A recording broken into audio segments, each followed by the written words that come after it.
I didn't look at the calendar yesterday, so no, I didn't even know. I don't either. And what was yesterday? Thursday the 12th? Okay, we were at work. Yeah.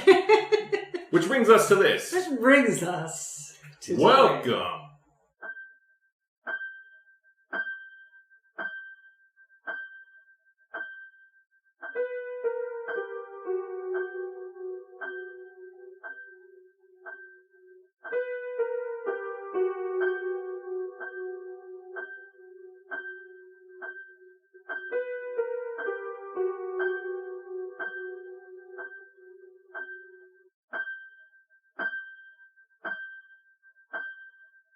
Welcome to the Chainsaw Bar. I'm your host, Mike. Tonight we're joined with Madeline. And Gino. Excellent. Today is Friday the 13th. So, of course, we got to record a podcast, whether it's good or bad or whatever. But we're recording. Yeah, we're drinking, we're relaxing, having a good old time. Like Gino's on the Skull Candy Riot box via the phone. And the Yeti's rolling. Maddie's just sitting here chilling next to me. Big black box of Doom sitting beside her. About to damn destroy us all, probably. And it's good. I was trying to pick a song to do the intro, but apparently my song I was listening to in the background just became the intro. Or something. Or something. He might edit it out. I could just go from here. I don't know. I'd like to hear it. I mean, that'd be cool. I'll see if it's on Spotify, because Spotify, apparently Anchor... Listen to Anchor, people. AnchorFM.com.fm. Something. Anchor.fm. That's where we originally started. No. Anchor.fm. .fm. .fm. Yeah, it's whatever. That's Anchor. But they've been apparently bought by Spotify. Spotify apparently lets you put music in. The last time I tried it, they just put a whole song and chunked it in front of things. I didn't like it. But, I don't know, like making you guys listen to the entire song would be kind of funny, but like just kind of editing like a song and just fading out would be better. But I'm not tech savvy enough to do that with their program, so I'm not going to do that. And on the plus side, we've been so productive here, we're up to $1.35, people. Hell yeah, man. I put them donations available, so like if somebody wants to donate on our website thing, they can donate. I've not put together a Patreon, although I've seen one of my favorite Magic the Gathering dudes, the Professor at Tolarian Academy. His Patreon has, for $1, you can join his exclusive Discord. I'm like, ooh. And for $5 a month, you can get like something. I couldn't read that. But the $10 level, he sends you a random card, I think autographed or something, to his patrons. I think like his 5 level, he puts your name in the credits. So that's more of a YouTube-y thing. Mm-hmm. If we did this on YouTube, I guess I could like get whoever pays us Patreon money, donates every month $5. I could put your names in the credit of the YouTube video. Ooh. And that was bouncing around my head. It's like, oh man, that's one thing. For $5, you guys could have your name in the episode. And realistically, it would probably be the entire episode. Your name would be bouncing around. I'd probably put it on bounce and like have our patrons' names bouncing around as the video for the background we're doing right now. Or this, if you hate our podcast, donate $1 million so we can like just, quit the podcast. No, go. I'd keep doing it. You have to, if it takes $1 million to stop, $1 million, we're going to quit the podcast. Yeah, if you guys donate $1 million to stop this podcast and save the world from us, yeah, I will accept that defeat. $1 million, man, we'll all disappear. We'll just quit. Yeah, we're done. All right, you got us. I'll just start a different podcast. Yeah, well, I'm a I man have of a good integrity. idea. I'm a man of integrity. Yeah. Somebody wants to pay me $1 million So to you stop. want to hear me for $1 million. So It's like so $1 million 3 ways. 335,335 whatever thousand. What about our other contributors who aren't always here? Oh man, we definitely throw that Clayton. We'd have to throw them they're going a chunk under of the change. bus. Nah, Leah's there, Come on. Clayton's there, they're there. They would definitely get a piece of that pie, but then they would be legally bound not to do the Chainsaw Bar again. So there's that. Right? And we could just change our name to something else. Listen, the donator of the $1 million, they're insane. I'm not. Just give me the $1 million, I'll never be on it again. Yeah, that would be tricky if they just gave you $1 million. Like, all right, let's find this Gene fella from the Chainsaw Bar, and then it's like, Gene, are you the Chainsaw Bar guy? It's like, yes. I got $1 million. Stop doing it. So dang, you're killing Mike and Maddie. You motherfucker. And you would bail out and we'd never see you again. Of course, you go live on the top of the mountain somewhere. It's your castle. It's your castle. Well, like I said, I'd give you a couple hundred. Thanks. Thank you. Nice. Buy me that pack of gum I've been expecting. I can go buy like a damn couple video games. No, I'm just joking. No, I'm not joking. He's not giving us a couple No, you're not $100. joking. I get it. He ain't giving us a couple $100. He's a dick. He wouldn't give us a couple $100 at all. He'd disappear. He'd be so far in the bush by the time, like, as soon as that check cleared, we'd never see Gene again. It'd be like, poof. He'd be like Gene? the bag man. We'd never see him. It's like Jersey Shore Dracula. That's what he'd be, just gone. I could go back to Pennsylvania. County in North Carolina. Exactly. Exactly. The real estate's cheap, and Gene's in a cave. Gee, you don't want to live in Transylvania County. Come on. If you bought like all the acreage and had a farm of grass, you're growing basic grass as a farm thing, so you're a farm, fingers, quotes, so like you get tax breaks for being a farm. In North Carolina, that's a big deal. In Romania. Romania. Oh yeah, there you go. Well, I mean, Man. you got the choices of like Transylvania County or Batcave, North Carolina, and that's the end of the list. Those are your choices. And they're pretty close to each other. They're pretty. Maybe $2 million to go to Romania. Yeah, Gene gets $1 million. Somebody donates $1 million to stop the podcast, at least for Gene. Like, I'd endorse it and be like sad a little bit that Gene just disappeared from our lives. But you know what? $1 million is $1 million, people. I can remember when $1 million is still $1 million because that's a lot of money. Never in my lifetime have I ever seen it. So it's not fanciful. Alright.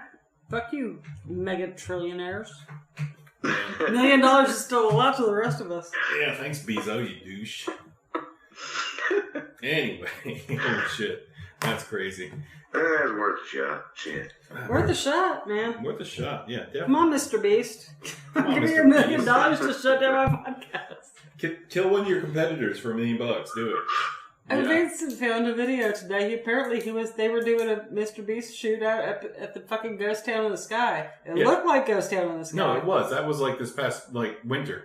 They went up there and played hide and seek. That's bullshit. We watched that. That was hilarious. Well, no, he found it this morning, so I guess Again? it was like news to him. It was news to me. Me and Oliver watched that. We sat down and watched it. Okay, you and Oliver watched it, but Me and Oliver. he was like, "Mom, is this Ghost Town?" And I said, "I've never been to Ghost Town, but yeah, that looks like Ghost Town." It was Ghost Town. Yeah, me and Oliver watched that like 100%. 6 months ago. We're like, He's like, "Hey, "Well, Mr. he Beats- is from North Carolina." I'm like, "The other side of North Carolina. We are a long state." Mr. Beats is in Piedmont. Whatever. It's North Carolina. Respect. Is he from the Piedmont? I thought he was from Research Triangle. Dab. Still North Carolina. They ain't Georgia. They ain't South Carolina. They ain't Virginia, West Virginia, But Tennessee. seriously, like the opposite end of the state. I don't But care. not so far away that you don't think Ghost Town in the sky is pretty fucking cool. Apparently, yeah. I've- It was actually I've pretty never gone crazy. to They played Ghost hide and Town. seek. It was awesome. Mm-hmm. I was like, man, that's a fun place to go play hide and seek. But it was snowing. They were up there when we had that snow this winter. Gene, pretty much like every day this winter, you did have snow. But like one of those damn days, they were up there playing damn hide and seek in Ghost Town. That's crazy. We get celebrities that come to Appalachia sometime, and to our little neck of the woods. Like, it would be around the same time, or last year, there was like Jason Momoa. All the girls in Cherokee were like fucking knees in the air. I'm gonna go Jason Momoa hunting. I'm like, he is fucking married. To a badass, yeah. Yeah, to fucking Lisa Bonet and has 2 beautiful children. Like, he really... Come on, girls. Like, Rein it in. it's like, yeah, I'm going to them and get a picture of Jason Momoa. Yes, I'm not going to get anywhere further than that because Monet's a bad bitch. She ain't gonna I fucking mean, let she's that like bitch 5 happen. foot nothing, but She'll fuck you I'm up, pretty I sure imagine. we could be best friends, Lisa. Lisa Monet, you're pretty fucking awesome. Wanna be my And best you friend? bagged a good one. Apparently, he's a good one. He probably smells like patchouli, but whatever. He looks like he would smell like patchouli and salt water, yes. Oh, yeah, definitely salt water. But, yeah, they were good. It was funny watching that unfold, like, all the Facebook posts and stuff. And I mean that pre-Aquaman. Still, there's just like a saltwater thing about him. Yep. Big old tattoo dude. Kind of briny. Mm-hmm. And patchouli to, like, cover the brine. That's Jason Momoa, the Aquaman. Seems like a nice guy. Seems like a nice guy. He seems kind of like The Rock, kind of just nice guy. Just a nice guy. Yeah, it's hard to damn. You can't really hate him. It's like, oh, you're Aquaman. Jason Momoa, nah, you're alright. You get past. You just seem nice. You're cool. And you married Lisa Bonet, so good for you. Right. She's adorbs. Anyway. She's like 10, 15 years older than he is. Is she really? I guess she is, isn't she? Yeah, she's she way doesn't older. look it. She's like 10 or 15 years older than him, but like they look adorably happy together. So that's awesome. So love can happen. So there you go. Lucky, lucky, lucky. Yeah. You guys can find it. It's possible. I don't know how, but shit happens. Shit happens. Sometimes you just, walk into the wrong Waffle House and then it happens. Exactly. That's how Mike and I met. Yeah. We walked into the wrong Waffle House. That place was a shithole. But they had good coffee at 2 in the morning. And a beautiful waitress. Shut up. Yeah, your sister was okay too. Oh, shit. Yeah, they had a couple beautiful waitresses and they had some fun looking people, but like, I was up and eating coffee at 2 in the morning, so whatever, just wandering around. There was nothing else to do. But that's a little bit of nothing here and there. So let's get to the real nitty gritty dirt band factors of this damn podcast. Please don't ever say that again. Nitty gritty dirt band. Why? Of the podcast. Why? I got nothing why. No who's or what's or whens. But let's look into talking about... It's Friday the 13th, people. I don't know. What should we talk about? I was wanting to do, like, in the future, my uglies, we're going to be doing this. We're going to be doing a live stream on Friday the 13th on YouTube probably, or wherever the hell, a live stream somehow, where you guys can sit there and just ping us, all 4 of you. And shout out to our Ireland listener in Leinster, I think. Leinster, I think. Ireland. We have a listener in Ireland. And let me shout out, right? Shout out, hell yeah. We appreciate you. You're one of our unique listeners. We've got like 5 or 7 of them, so yay! But let me just check my dashboard. I'm using the phone that I'm overwhelmed. I am totally blown away by this. Because like I can run down the list and show you who and where we listen to this, but I just updated our Anchor podcast to say the Chainsaw Bar. What's that thing called? That little thingy? That little weird shoop. Those things? Thumbnail? No. It's the little whoop thingies. Herringbone? No, not the picture. I've updated our Anchor account to rename the podcast to add a few more words. So now it's like that thing right there. Look, right there, that little thing, that little swoosh. Parentheses? All right, I added parentheses. It's now the Chainsaw Bar with parentheses, open parentheses, the horror podcast. Oh, the horror. Close parentheses. So that's what it is. So now, like, whatever. But let's see, our estimated listener audience is 4 people. Hell yeah. We got at least 5 unique audiences. We're up to $1.31 in change. Hell yeah. Don't stalk, because I'm so good looking. Our listeners. Just imagine it. We don't have pictures on here. We got made for radio. We pinged these countries, so shout out to these countries who had a listener at least listen to one of our episodes, and they probably exploded and combusted instantaneously, and we're sorry about that, but it happens when you're in the Chainsaw Bar and listening to us. We had a listener in Saudi Arabia. Oh, that's cool. We had an Australian listener. We had a couple Canadians. We had a Japanese listener or 2. We had a United Kingdom listener a couple times. And this Ireland listener, let me click the button, is from Leinster. 100% Leinster, wherever the heck that part of Ireland is. I don't know if it's a county or a town. It's a province. Or a province, but somebody in Leinster, you know who you are. We appreciate you. Province in southeastern Ireland that comprises a lot of counties, including Dublin. So 32% of our people listen on Spotify. Awfully long for load me. Almost 24% of our listeners listen to Apple Podcasts. Anchor's 13 solid. Overcast, which I'm not familiar with, but respect their Overcast. Thanks for supporting us. And others are 20%. Yeah. And they're like, we got 2 English-speaking people, and what's the other dude? It's a damn tricky bit. Let's see. I'm sorry if we're pronouncing the province incorrectly. We don't speak. If Leah was here, she could correct my Gaelic a little bit because she actually made an effort. Yeah, according to Spotify, I made an effort when I was 13 to learn Gaelic. I failed. I'm sorry to my ancestors. This one's kind of fun. It's just weird. Our gender audience, according to Spotify, is 71% male, 27% female, and 1% non-binary. Hell yeah. Specified. Non-specified. Oh, non-binary? No, seriously non-binary. Fuck yeah. So fuck yeah. Good job. That's awesome. Good for y'all. But ladies, what the fuck? We got a big lady involvement here. Yeah, good. And I know ladies watch horror movies. So what the fuck? So they just haven't found girls? They haven't found us yet, but this brings me to a point that is depressing as hell to me personally. Thanks, Leinster Ireland listeners. That most Much art love. school students are female, but most famous artists are male? Probably, yes. Are Is we it still that? recording?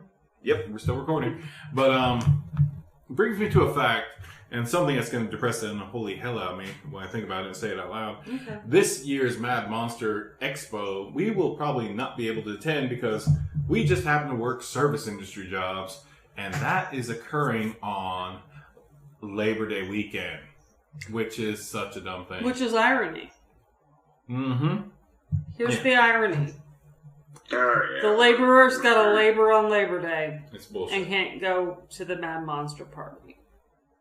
Yeah, the expo. It's an expo. It's not I mean, a party. I can. You can. You could go. I'll throw you the mic and make you go and you wander around them saying.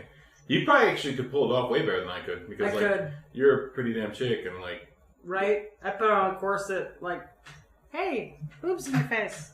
Talk to me. yeah, It's that easy. the chainsaw bar t-shirt over the corset. Well, we don't have a t-shirt. I can get one made, but yeah. So maybe in the future, Patreons could get a t-shirt or a sticker or something. The Definitely design that's stick. on our YouTube page. Hey, we is ought not- to come up with that. We ought to come up with a sticker. Wait, I came up with the design, Jane. Do you remember? Oh, I know. You keep saying you're going to get a tattoo on your arm. I'm going to get the tattoo. Show your arm. But I'm poor. Ah. No, buy Gene a tattoo. Yeah, listeners, if you want to donate, we're at $1.31. If you want to donate enough to get Gene a tattoo, I know, dude. He'd probably break us a deal. I don't know what kind of tattoo cost it'd be, but if you want to donate to our listener support on Anchor, I guess it's listed, it's available, whatever. You can donate to it, and if our wallet gets over $10 or enough for Gene to get a tattoo, I guess specifically. What tattoo are you getting for $10? No, we're not getting nothing. Please, You you can gotta definitely. get a stick-on tattoo. Or $1 million to get me off the damn show. Or $1 million. $1,000,000. Andy has to get the tattoo. Mm. But he also has to get the welcome and they aboard. get $200 a piece, so hell, it's win-win. Yes, $200. Right. Thanks, Gene. We You're a could all millionaire. get matching Hey, I tattoos. appreciate it. I'm looking out for you. At that point, we could all get Thanks. matching tattoos. At that point, At that point, we all get the welcome aboard lower back tattoo for $1 million. I was just gonna get the Chainsaw Betty tattoo. Yeah, Chainsaw Betty with the welcome aboard lower back tattoo tramp stamp. That's $1 million. You give us $3 million, all three of us, $1 million. We'll That's all a get little the more match. welcoming than I want to be back there. Thank you. I don't know, for $1 million, it's like, all right. For $1 million, It's false advertisement, but hey, deal with it. you know, it's like what the sweet potatoes queen said. Yep. You didn't get anything but the promise of a blowjob. You don't get a blowjob, you get the promise. You got the promise. Enjoy. Yeah, there's your welcome report. There's You one got a more. promise Yeah. that I don't have to deliver on. Mhm. But yeah, if you guys give us $3 million, there we go. We're off there. We're off the air, and we got them matching 3 tattoos. So the final thing you get to see is all 3 of our lower backs with like a Chainsaw Betty and the damn Welcome Aboard on lower backs. 2 dudes and a chick. No, fuck, no, there ain't gonna be none of that damn. Well, yeah, never mind. Come on, $1 million, I Jamie. could take it off the next day. For $1 million, $1 million, yeah, you could have that removed. Yeah, later remove it the next day, but like you got it, so now you just got a scar that's shaped like it. And you know it's there. And the world That's and the why internet. I like to talk to Yin's assholes. Yin's old walleyes. You Right? old fish stick. Shit's good. Shit's good. That's what we do here. And by the way, like listening audience, Yin's assholes means we are assholes. It doesn't mean our assholes. No, It's she's like, I was watching, or we were watching a preview for a movie we were going to watch yesterday. It was a New Zealand movie. And I was like, is that New Zealand or Australia? Ouch. And it was New Zealand. And I was like, I thought it was New Zealand. And I was like, but if I was asking a fucking person from New Zealand this, they would be like deeply offended that I could not pick up on this slight difference. Or I wasn't sure between the slight difference between a New Zealand accent and an Australian accent. I'm sorry. Y'all watch something with Southern people talking. Sometimes. Southern United States. And you tell me the difference between an Appalachian accent versus a fucking Alabama accent. Well, I know some people that I've lost with around here, and I'll tell you what, you couldn't understand damn word they said. Oh, yeah. And At all. Well, I'll tell you what about that. My girl. Yeah, for real. Totally. Yeah. So that movie was called Housebound that we were looking Well, I'll at. tell you what, We didn't we're watch it. them housebound. I got somebody to break the beer. Heck, that girl was gonna even live with her mom and shit, man. You know? Fuck. Rowan. Mama's gonna Fuck. fucking line her in a fucking own house, you know, man? Let's go. Oh, yeah. Oh, house. I know what the hell I'm going to do if I got her in the beer. Can't give me a goddamn house, man. Fuck that. Ain't living no goddamn haunted house. I don't believe that. Fucking haunted house? Fuck you. House about me there. Fuck you, cops. Yeah. I'm going to prison. And, I'm going to that's, jail. and that's just the thing. It's not only just like words that we use are different, but like we don't have real strong accents. I apparently do if I get real sleepy or drunk or angry. When she gets wall-eyed. But yes, but when I speak, I was raised in Oregon, and I don't have an accent at all. When her brain's deprived of oxygen, she tends to get that way. You could see it, you could hear it just momentarily there, having then she said took a that, big breath, and then her accent disappeared again. Both of my parents were born and raised Appalachian. My dad was raised in Asheville, and my mother was raised in Knoxville. And neither of my parents particularly had an accent, but my dad, and you knew my dad, Mike, when he got tired or angry, or back when he drank before you knew him, if he was drinking, he quit drinking, but boy, he would just break into it, and it was like, oh my gosh, Dad. It's just like this. Andy Griffin and Ernest Steve Bass was drunk on the show, and Aunt B and Opie what? This is probably, yeah. What about Don Knotts? What about Barney Fife? Don Knotts, Barney Fife, he was a sober dude then. He was like the straight man to Andy Griffith's. But Barney had to. Barney? I mean, I'm saying that he still had a southern accent. I guess he never drunk any beer. Well, I mean, I'm saying Barney, he still. Barney seemed like Citizens arrest! Come on. Sheriff Taylor. Come on, Andy. Come on, Andy. Come on, he had an accent in that, you know what? Don Knotts, underappreciated actor. I love motherfucking Don Knotts. Hell no, he was shit, no, hell, he's like star of the show. He's the funniest but I mean, like, there. not even just that show, but like his other stuff. I'm sorry, like, The Incredible Mr. Limpet, fucking Ghost of Mr. Chicken. I still, anytime... That's hilarious. I quote the Ghost of Mr. Chicken, like, way too much for anybody to understand why I'm saying my whole body's a weapon. I say it all the time. I really do. I do. Like, somebody will threaten me, my body's a weapon. I do karate. Yeah. You know, maybe you did drink on that one episode. All right, Barney. Yeah, that was definitely the Ghost of Mr. Chicken. And this is a horror podcast, and that is a The Horrors of War. That is a movie with ghosts. And Ghosts. Oh, that was definitely Ghosts. Ghost of Mr. Chicken. The Mr. Limpet's definitely representing the Horrors of War. The Horrors of War, Nazis. Nazis, fucking people getting killed. People bombs. getting turned into cartoon fish. You're stuck in a submarine. Oh, man. Then you know what? Limpet's just leading them guys to those submarines. Those damn boys got killed. They were Nazis, but, like, you know what? That sucks. I love Don Knotts. Anyway. Getting killed in the sub would be horrible. Instantaneous death, but damn. Big heart, Don Knotts. Man, big heart, Don Knotts. And seriously, the Ghost of Mr. Chicken. If y'all are out there and you've never watched the Ghost of Mr. Chicken, just do yourself a favor. Do yourself a solid. 2:30. His whole body's a weapon. 3. Don Knotts, Ghost and Chicken. Go. Anyway, we're going to talk about some other horror movies besides the Ghost of Mr. Chicken. Nobody's on a roll. It's just so funny that just thinking about it, I laugh. It was so adorable. It's just fun, honestly. It's fun, but it's like a little scary, but I'm lying. That's not remotely scary. It's not remotely scary at all. It's just fun. But it has to do with scary stuff, so. I ain't seen it in years. God almighty. I'm pretty sure we got it on DVD. Where to begin, where to talk about. Oh, man. Both those are...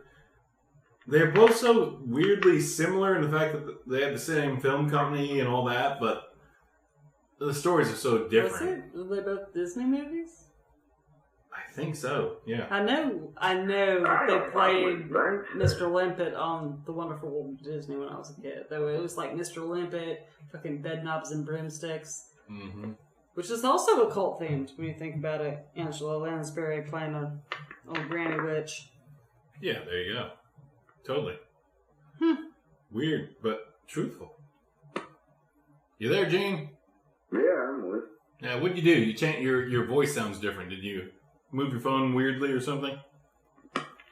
There it goes. Oh, okay. There you go. That's weird. Now you went to speaker. All right, yeah, that makes sense. Speakerphone. Also, like a while back, and I don't know what podcast it was, I was trying to think of a movie.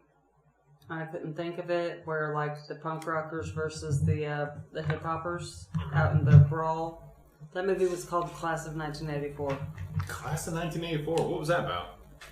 It was about a fucking music teacher at a high school dealing with these kids who were punkers who were running like a drug ring, prostitution ring, porn ring, and one of them was the the brightest musician in the school who was this wonderful pianist. Anyway, at some point they like kidnap the teacher's wife, and at another point they have like this fucking out in the field rumble with the hip hop kids from school. So this is in the early years of hip hop. So we're talking sweatbands and short shorts. Not a fantastic film at all. I don't know why I brought it up. I just remember bringing it up and not remembering what the fucking film was called. And that's what it's called. 1984. The Class of 1984. IMDb. High school student, teacher. Perry King, actor. Haunts a hoodlum student, Timothy Van Patten, for attacking his wife, Marie Lynn Ross. So what really happened was, like, he was just trying to be like, you know, that teacher, like that fucking Michelle Pfeiffer's character in, Higher Learning? No. Coolio. Yeah, the Coolio movie. What was it called? That was that movie called? Yeah, that was great. Anyway, y'all know what I'm saying. He's trying to be like a cross between her and, you know, fucking Robin Williams and that other movie. Anyway, let's give you some data on this. Initial release was 1982 in Spain. Director Mark L. Lester. Story by Tom Holland. That sounds familiar. Music by Lalo Schifrin. And it had a sequel, Class of 1999. Production company was Gorilla High Productions. And let's look into Tom Holland. Who the hell is he and what did he do? Tom Holland is a really young actor who played Spider-Man. Different Tom Holland. That's a different Tom Holland. American screenwriter Tom Holland. Okay. He's most famous for Horror Gene. Good job.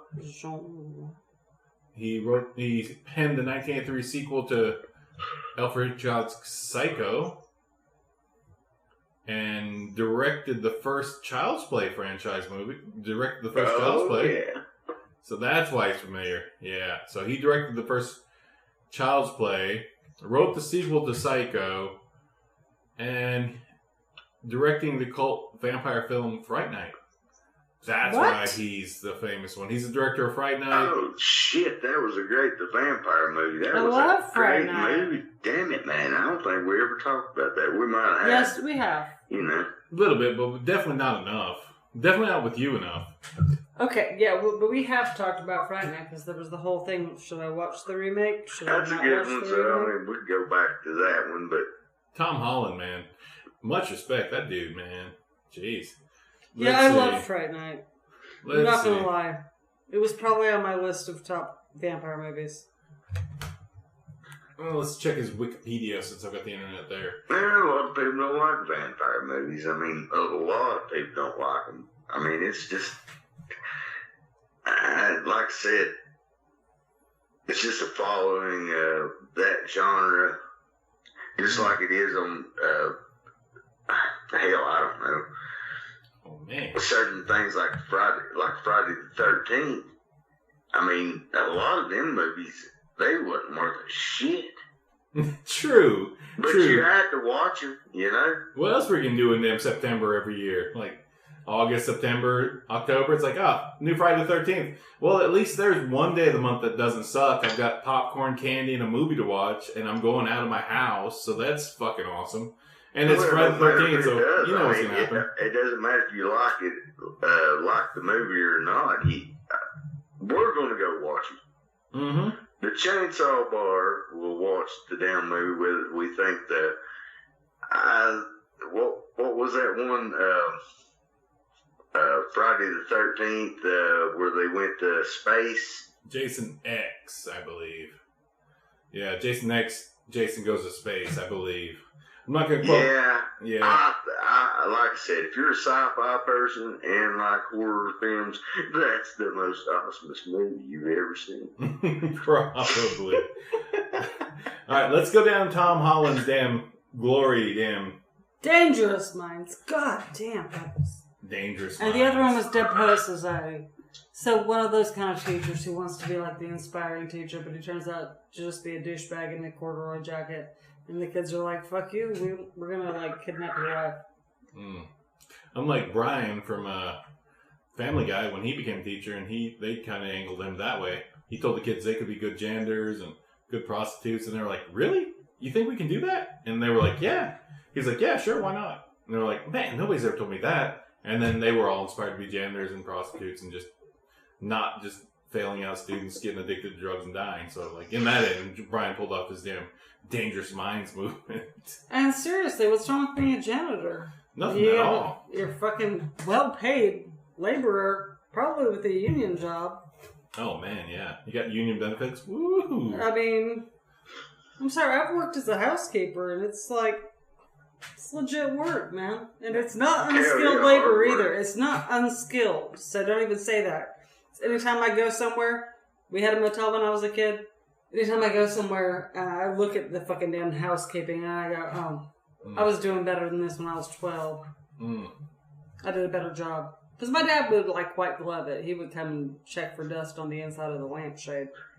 Yeah, what a weirdo. All right, shit, they ought to be getting paid $20 an hour at least. Yeah, because it's like physical labor. God, I'll tell you what. And also, a lot of my family members, they've done that, and it's hard. It's a hard job. It's not an easy job, and here's a reminder to the listening audience out there. Tell your friends. Those are also people that you're supposed to tip. Tip your housekeeper. You damn right. Anybody that doesn't sucks. Definitely. Yeah, leave some money on that pillow when you're staying in a hotel room. And leave a couple bucks just laying around for them if you're going to do it. At least. Leave 5 or 10 spot on the pillow because them boys and girls are working their ass off just to keep them rooms clean and flip them and turn them and get them ready for the next damn blowhowers just coming in. And remember that, and you know, in light of the pandemic, they're doing a job where they are not getting insured. Mm-hmm. They do not get health care in their packages. I can almost 100% guarantee you, depending on where you stay.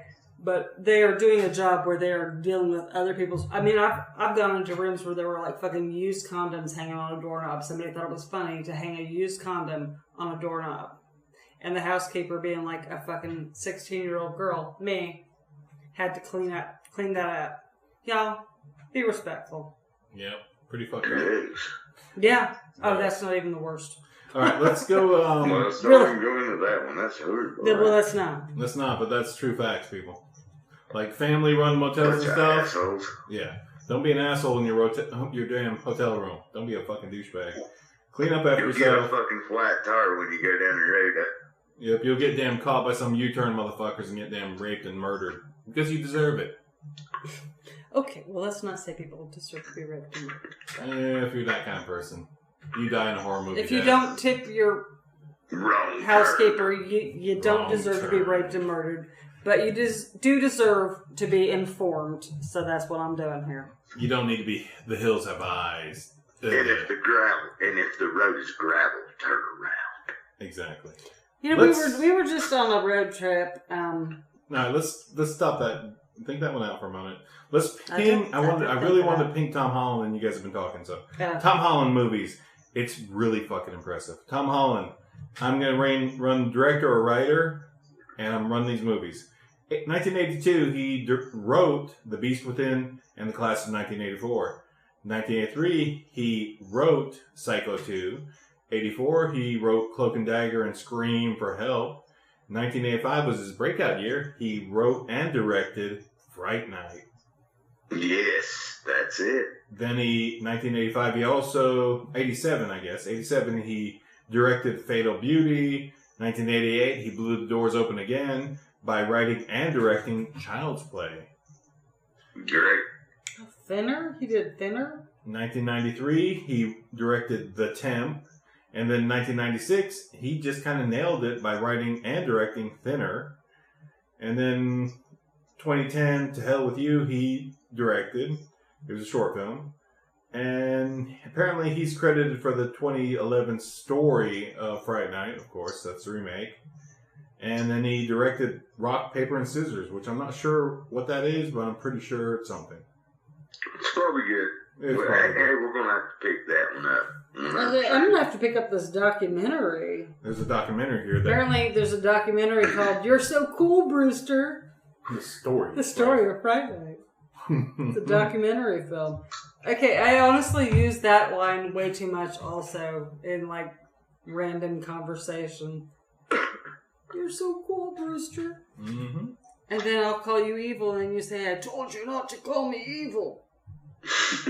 And then I'll say, I believe you, Mr. Vincent. I believe you. I mean, honestly, I'm just a parrot of movies. I don't have my own personality. I just quote movies. Oh, in his acting career, when he wasn't directing and writing stuff, he was the Crystal Lake Massacres Revisited, a mockumentary short film. He was Charles Brewster. Now what was it? The Crystal Lake Massacres Revisited, a mockumentary short film, yes. And then in 2010, he was in Hatchet 2 as Bob. I've only watched Hatchet 1. We've only seen Hatchet 1, but now I'm looking forward to Hatchet 2. But seriously, those guys like live for putting like other horror people in their shit. They're like, look, brief image of Tony Todd. You know, that's what they do. That's like the Adam Green thing. But then again, here's physical Tony Todd being a total dickhead to us, and that's awesome. It's way better. No, it's great. Yeah, I'm sure Bob's a dick to him too. I bet, yeah. Oh, well, my little black heart. Yeah. All right, that brings us to Holliston. If you guys, we've talked about this a little bit. Adam Green's little TV sitcom. It's fantastic. I think it originally appeared on the IMDb TV or IFC television channel. Basically, it's a low-budget sitcom, but if y'all haven't seen it, go check it out. It's on, I think, IMDb or fucking somewhere. It's called Holliston, and it's Adam Green, the director and writer, co-writer-director. of the Hatchet series with the original Jason. Episode 3 Jason. Mm-hmm. I suck at this. I'm drawing a blank on his name. Shane McGowan. No? Something. Keep trying. Something with an S and an H, maybe? Oh, yeah. You're killing. The guy that played Jason, Gene. Guy played Jason. He's at every comic horror con. Good guy. Third degree burns. Kane Hodder. Kane Hodder. No S's at all. Son of a bitch. Wow. Kane Hodder. Kane Hodder's in that thing for a couple episodes. Awesome. It helped Kane Hodder heal from his damn trauma. And he was totally into like helping out damn Adam Green do everything from there on out. That would be a great autograph, I'm telling you. Oh man, yeah. I've had the chance a lot of times. It's usually just walk by and say, "Look, there's Kane Hodder again. Cool." Just wave. Hey, wave. Well, you Hi. fucker. Hell, I've got the autograph. Yeah, Kane Hodder, he does like most all the horror cons. He just likes getting out there and meeting his fans and just being a damn tough guy and fun. Because he'll put you in a chokehold. If you ask him, one of his most famous things he does, he puts you in a chokehold and chokes you a little bit. Physically chokes you a little bit. Choke me, Daddy. Precisely. He will physically choke you a little bit. You got thousands of people around you to get his autograph, so I doubt he's going to do that. Yep. So if you want to get a picture with him, he will be choking you out. And that's pretty fun. He will physically choke you out a little bit. That's Kane Hodder.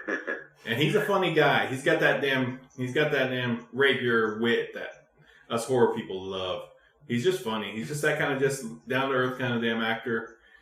He knows his place. He's come to grips with what happened with the not being the damn Jason in the Freddy vs. Jason movie. He's come to grips with that.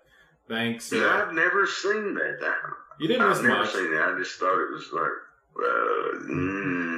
I have to, I've got to, or I shouldn't even be on this damn show. $1 million, people. $1 million.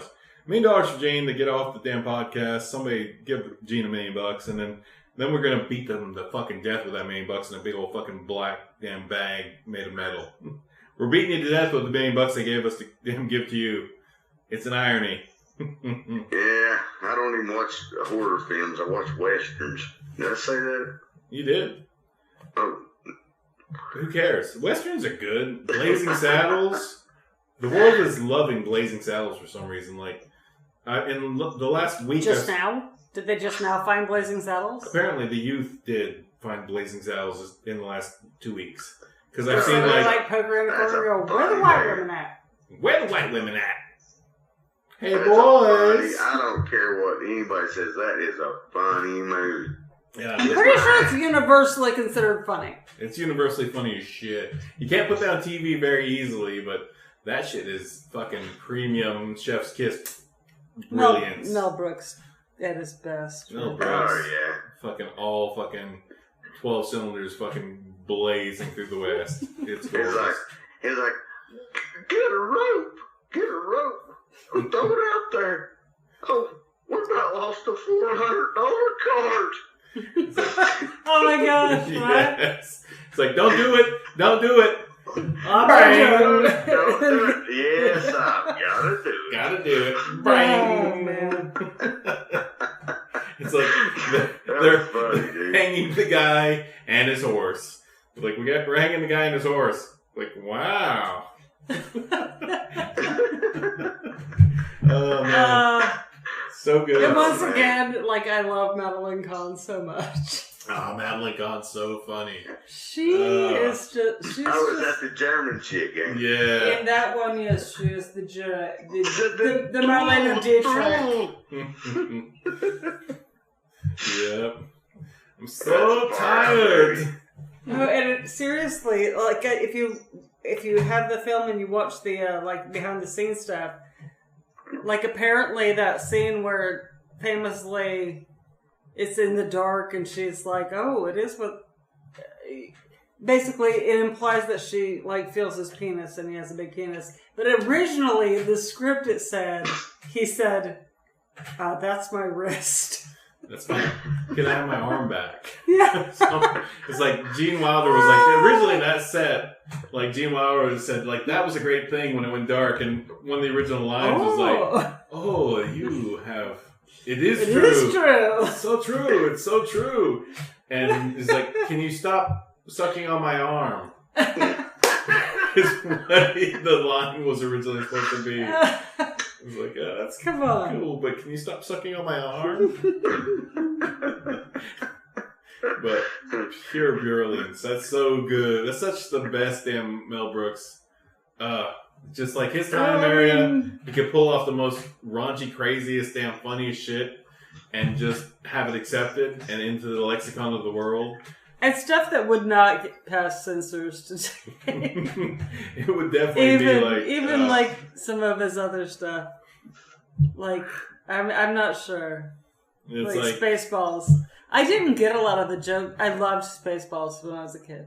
Yeah. I did not get a lot of the race humor because nobody ever brought up racial slurs in my house, so I didn't know them. Yeah. Like, my dad was adamantly like anti-racist to the point where I didn't know the red flags, so I didn't get some of that humor in Spaceballs, but I was still a big fan of Spaceballs. Oh yeah, it's like... I did not get the race humor though until I was an adult, and I was like, "Oh, they took that there." Oh, it's like comb the desert, and it's like, "What'd you guys find? We haven't found anything, sir. What'd you guys find? Shit. We ain't found shit." And they're searching. They're all using giant combs to comb a desert. And then the black stormtroopers are walking around with a damn pick. And they're like, we ain't found shit. Or like just the fact that she was a Druish princess, and that's the last thing we need. I did not get half the jokes in that film when I was a kid because they were all jokes about racism. I'm not saying it's a racist film. It's obviously not. That's just Mel Brooks. It's just Mel Brooks. I did not get so many jokes in that film, but still it was like, I loved that film. I mean, I loved it. It's so just good. It's so fun to watch. Loved it. I did. I also love Young Frankenstein. That's great. Yeah, that's a 5 chainsaws out of 5. Fucking in gold. Loved it. Fucking Young Frankenstein? Young Frankenstein and damn fucking Spaceballs and fucking Blazing Saddles. Like, that man was pumping out pure fucking gold. Everything, he was the golden goose. Right, no, we were talking about Mel Brooks. Talking but Gene Wilder. But Gene Wilder, yeah. Gene Wilder and that, man, that is a creepy dude. Gene Wilder was fucking fantastic. In that, he was a creepy dude, but a great performance. I was really in that, man. Yeah, like, that was kind of scary and just awesome and just freaky as shit, but, like, Gene Wilder's performance is pure fucking platinum. Oh yeah, I mean, there's something very dark about any of Roald Dahl's characters. If you read a lot of his books, and I read, like, seriously all of his books, I was obsessed with Roald Dahl as a child. Mm-hmm. I loved Roald Dahl's books. That's probably like, if you asked me when I was in 3rd grade, who's your favorite author? Roald Dahl. I still own, like, all of Roald Dahl's books and his biography. And the stuff that he wrote that was not for children. Like, he wrote a little piece called Lamb to the Slaughter. And I think I might have brought this up on the podcast before, because it's such a clever story. It's like, this woman's husband has been murdered. The cops show up at her house. Let me ignore this potential spam. Get out of here. So, she's murdered her husband. She beat him to death with a frozen leg of lamb. Oh, nice. The cops show up at her house. She cooks the leg of lamb and serves it to the cops, thereby getting rid of all the evidence. Roald Dahl, ladies and gentlemen. Cheers. Cheers. Yeah, no, Roald Dahl was, but he was dark. I mean, he wrote The Witches. And I'm not gonna lie, James and the Giant Peach had some fucking dark moments. Matilda had some really villainous villains. Danny Champion of the World's just sad as fuck. I mean, but also, like, what was the, but, you know, even, like, at his silliest. But also the Revolting Rhymes, his whole book of poetry that was all... Revolting Rhymes? Yeah. Oh, gosh. No, I own all of these books. So I will show you his revolting rhymes. It was like poetry that's just like made for kids who don't like poetry but like stuff that's really gross. Yeah. Oh yeah. Stories that you tell in the dark. Scary stories to tell in the dark? That's Roald Dahl's like regular other stories. That's not Roald Dahl. No, I'm just saying that's Roald Dahl's other scary stuff. But like the scary stories to tell in the dark, yeah. Those are fantastic. I've got we like completed set. A documentary about that. Mm-hmm. What was that called? I think it was just Scary Stories Told in the Dark, the documentary essentially. But like, see, they used to come to our elementary school, and there was like a book, what they call a book fair. Yeah. And I'd always pick those up because hell, I didn't know I was blind at the time, but the lettering on it was pretty big, so I could read it. Oh, interesting. You didn't have glasses back then, although you needed them, eh? Oh, I need them. I needed the glasses, but didn't have them. No, I'm not talking about the movie that Guillermo del Toro did. I'm talking about the documentary. Yeah, we know. But I can't remember what it was called. So, Gene, did you actually at the like Scholastic book fairs? You actually picked up those books? Hell yeah! Just because they were big print for you and you needed glasses, but of course your family. Yeah, well, I like the stories that you tell in the dark. It was scary.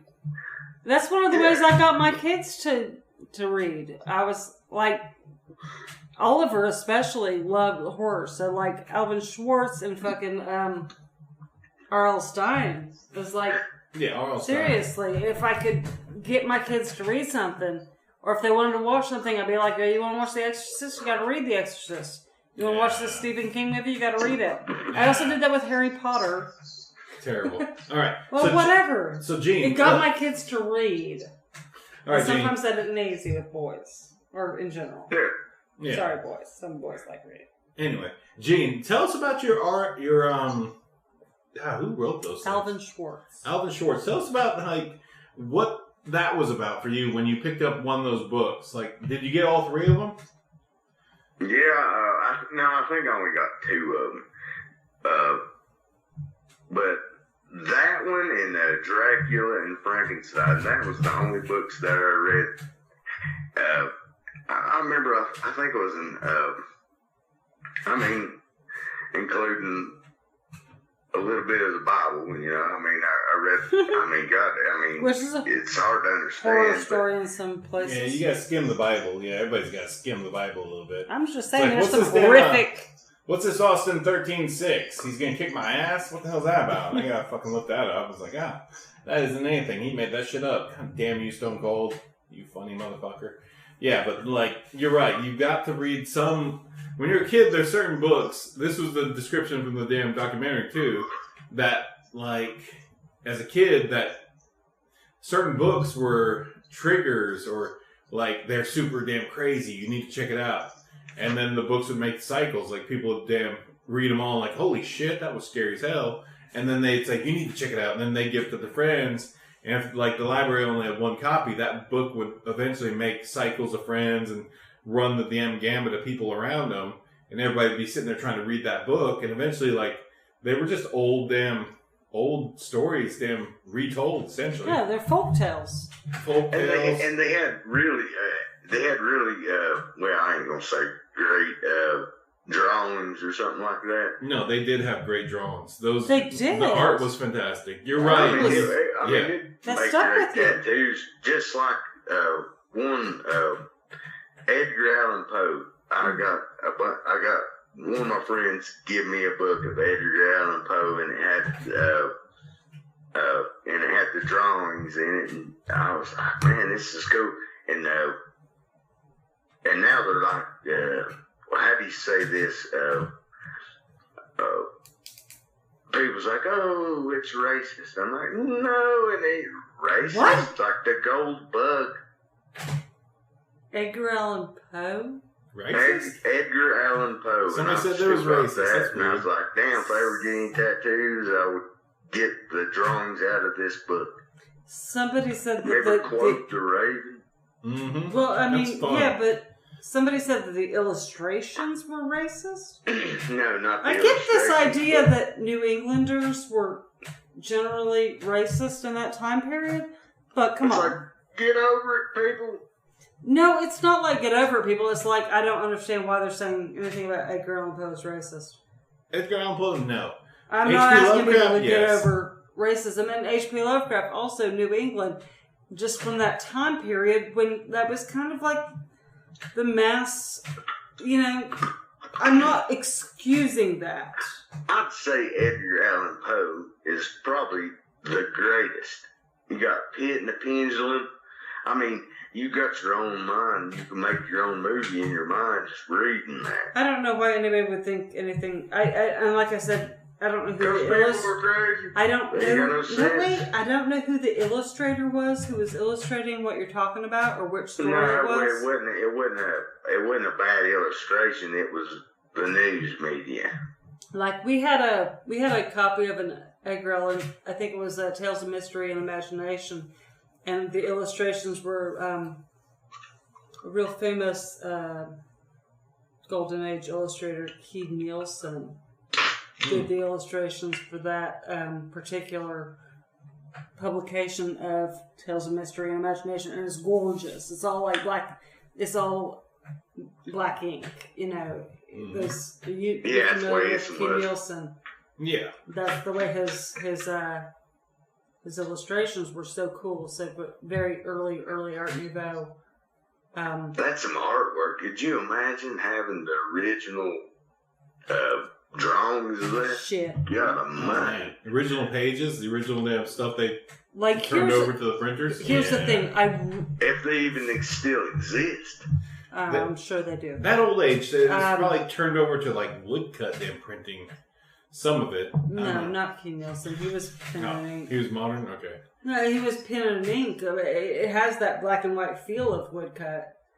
I'm just sitting here thinking, how would they mass reproduce it? I kind of want to grab a book off the bookshelf.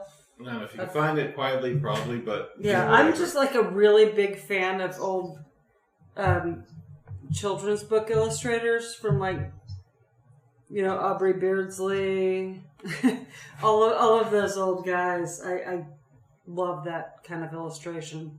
I love illustration is probably my favorite kind of art. So yeah, those old golden age of children's book illustrators are some of my favorite artists. But Keith Nielsen, I think I have a book here. Hold on. Anyway, yeah, she's looking that up. But yeah, the art on those damn scary stories were very influential to people. Like, they had the damn skulls and the damn rotting people. You're right about that, Gene. Like, those books, like, I got the damn unabridged collection they re-released, and I've got all 3 books, all scary stories, more scary stories, and the end stories. And all the art in it is done by the same guy, but it's real fucking... for the time, it's really pretty graphic. Yeah, that's cool. That's key. That's a very Black Swan looking. Mm-hmm. But the one that I could really remember that when I was a kid was the big toe. I would flip through the book. The big toe? Yeah. Yes. I'd be flipping through the pages and I'd be like, all right. The illustration, like the picture, I was like, all right, this looks cool. I didn't look at the stories. I was just like, hey, it's pretty cool.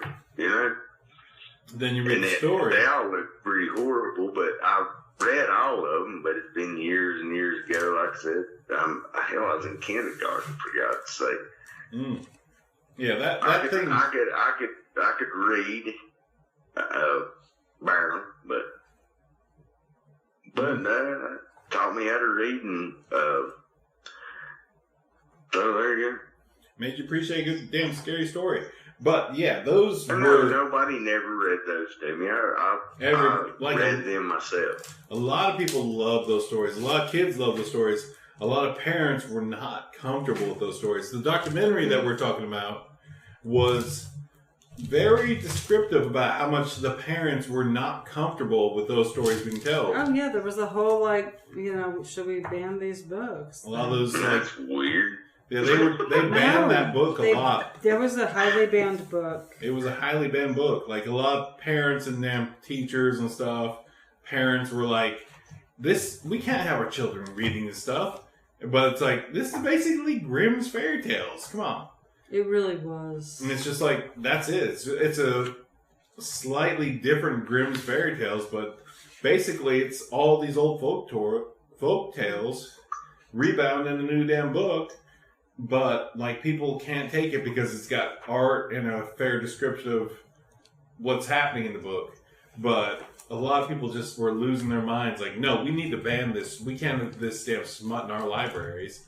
Right, but then, and that was the 80s when they wanted to ban all the smut everywhere all the time. The era of damn tel-evangelists. The era of fucking,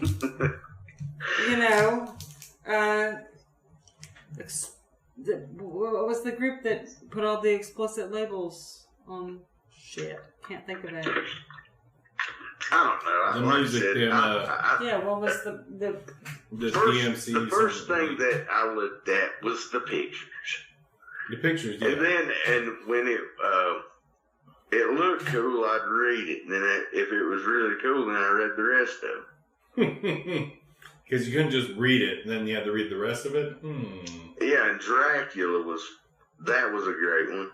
Dracula I remember was. doing a picture of that one, of the cover of Dracula, the original paperback book. I mean, it was a kid's book. And then when I was in high school, in ISS, they said, "Hey, read this book," and it was Frankenstein. I said, "Okay, I'll read this book," and that was a great book. Mm-hmm. It's alright. It's simple. It's good. Oh, it was great. Both those books were fantastic. I didn't do like everybody else and pick up the movie, which they made like 10,000 of them. Then you had to do an essay on it, Yeah. That teacher that graded those definitely knew who just watched the movie versus who actually read the book, definitely. Oh, I was definitely going to rent the movie, but hell, I was in ISS. Yeah, so you may as well read the book. Might as well read the book. Definitely read the book. Yeah, that Dracula is probably one of the few books in my life, in my early life, that I did read. I enjoyed Dracula. It's a fine film book thing. That was kind of boring. Yeah, well, I could relate to it because it's like the mountains and the fucking vampires and it's dark and wolves and shit like that. But like I can relate to all those things in my life, in my area, and my childhood. And it's like, cool. All right, let's go. Dracula, you're good. Stoker, you're all right. Keep stroking. It's Stoker. Keep stroking there, Stoker. Hey, listen, books are great, but damn, now we got phones. Well, we still have books. And nobody won't read the damn book no more. What? Not as much. I will. I'm not saying don't go read Dracula. It's a very short book. It's just. It is. It's simply okay. Both of them are short. It wouldn't take you long. Like I said, it took me maybe a couple hours, and then I was bored after that. So there you go. PNRC. That was the group that did the censorship. But great books, short stories. That's me. I don't like reading no damn long ass book. I tried Cujo one time. Yeah. Stephen King. I got about a quarter way through it, and I was like, okay. This is not for me. Too much damn detail. Too much story. Slap in a VHS in this bitch. Well, I like reading big books. I like big books, and I cannot lie. I mean, do. dude, it was intimidating. I mean, like I said, hell, it was bigger than most damn Britannicas. Well, right, because those are volumes. But look, still one volume of Britannica. The A in Britannica should not be thinner than any of the Stephen King books. I'm just saying, I had a lot of time on my hands as a child. I read a lot of books. Sometimes big books. All y'all that did that, relate to Maddy. Please relate to me. I was very lonely. The rest of us, we were out damn burning shit. They were losing fingers. They were watching the movie. watching I was movies, reading the book. I was actually like shooting ourselves with fucking fireworks and then reading getting injured. the and goddamn dictionary and the Encyclopedia Britannica. Fishing hooks getting stuck in our friends' eyeballs. Yep, fishing hooks getting cut in our fucking damn arms and legs and fucking all that shit.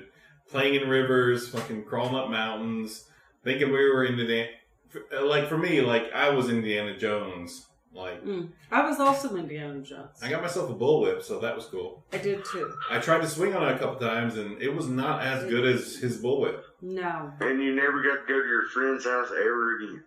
No, totally did. They were like, yeah, you're just boys being boys. Because you know what? If you guys are being boys, I'm sitting at home probably having a drink and you guys are out playing. Who cares where the hell you are? We're going up the mountain, Mom. All right. See you later. Be home before fucking dark. 6 hours later, it's like, we're back. Cut up a little bit, but like, right. We had adventures. Right. And that's how it should be. That's the way it should be. But like, I also did that with a book. Yeah. Physically, if you can imagine this, I physically, I was very much like a tomboy. I was up a tree with a book. Mm-hmm. If that makes any sense to anybody, somewhere in the world, like I had to go outside. It was Oregon. Oftentimes I had to go outside in the rain. But I had to go outside, and I would just take a book.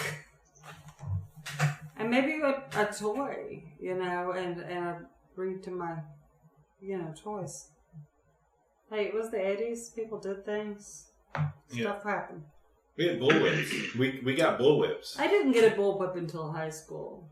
I had bullwhip when I was a damn kid, so. I fucking wished I did. I really loved Indiana Jones. It wasn't as cool as you guys. It wasn't one of his. His was really no, it's like that cheap braided shit, right? It wasn't a dry rotted one from Cherokee, that's for sure. Mm-hmm. True. That wasn't braided by like my uncles and aunts. It wasn't one of those. It's like mass produced whip fucking braided by my uncles and aunts. Right, it was like pleather. His was like the damn super finely weaved thingy. So it was like a damn snake's damn body. So it wrapped around. Or a monkey's tail that wrapped around, or a possum's tail that wrapped around. Like the ones you got from Cherokee back in the day. It was cool. It functioned. It made the snap pop sound. You could fucking injure each other. You could hypersonically pop somebody with I think one of I those. got mine at a Ripley's. There you go. Oh yeah, Ripley's. Oh yeah. Yeah, totally.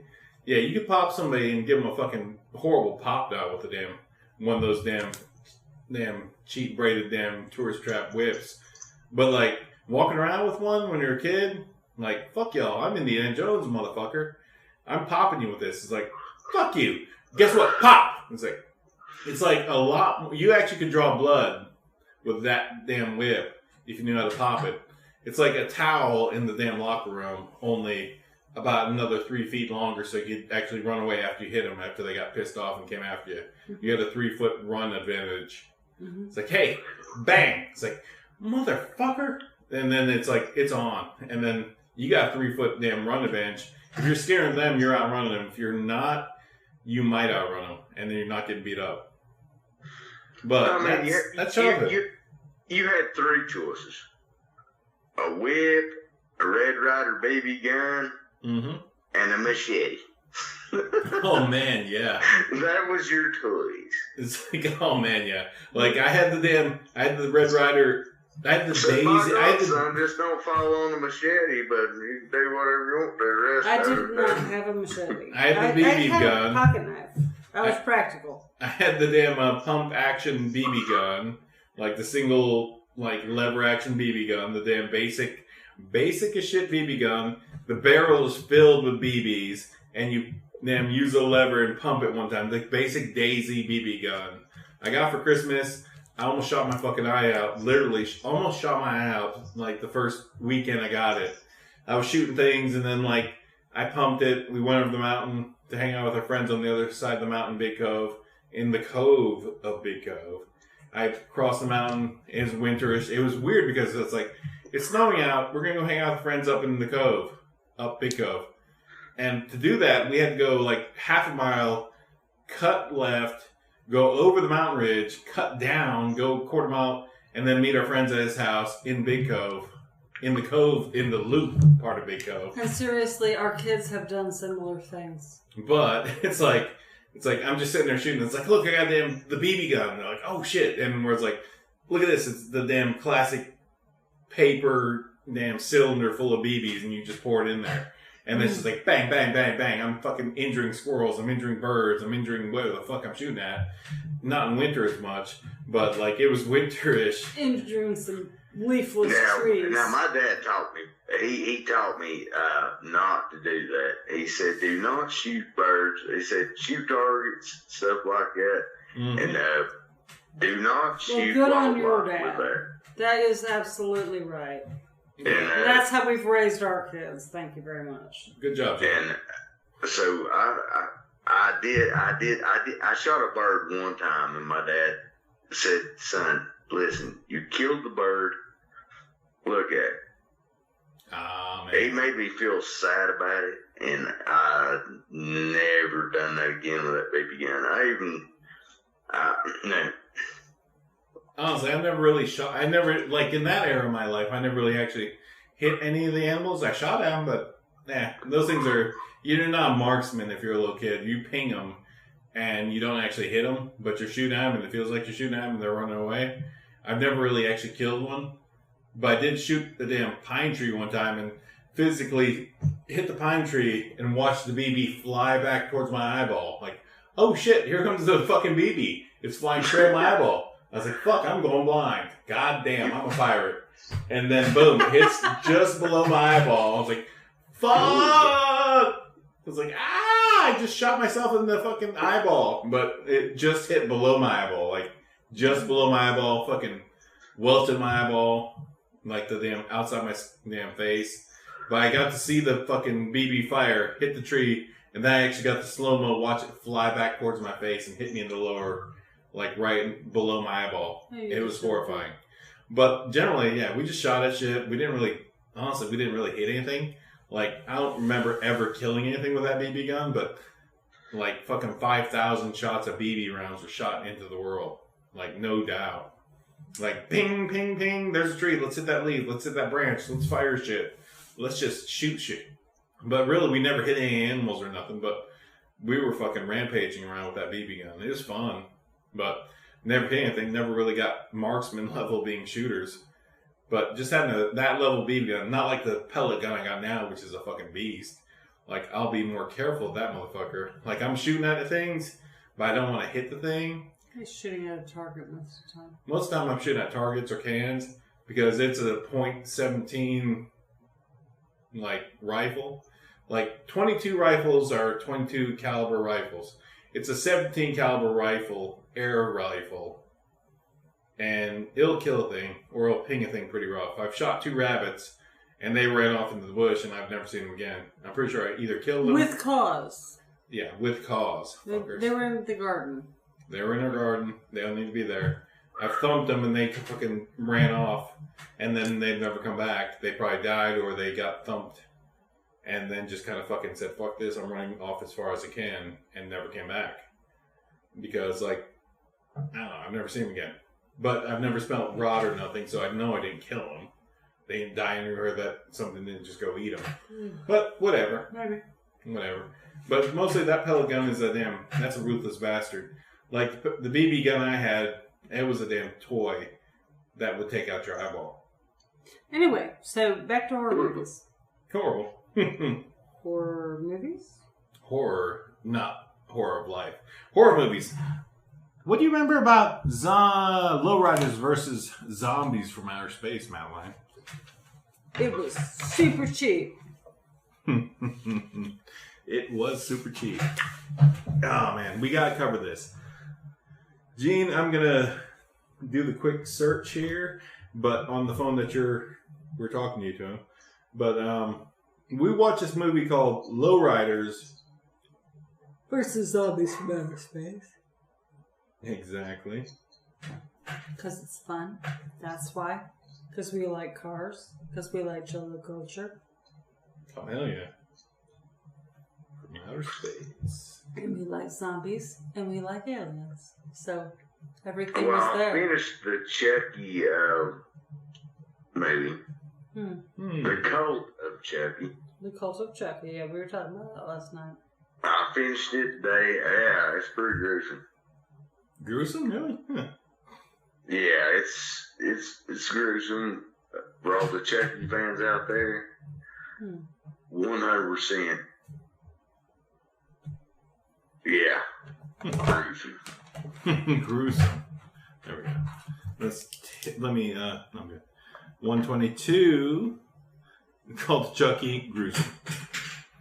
Anyway, good stuff. Gene ranks it. How many chainsaws does that get, Gene?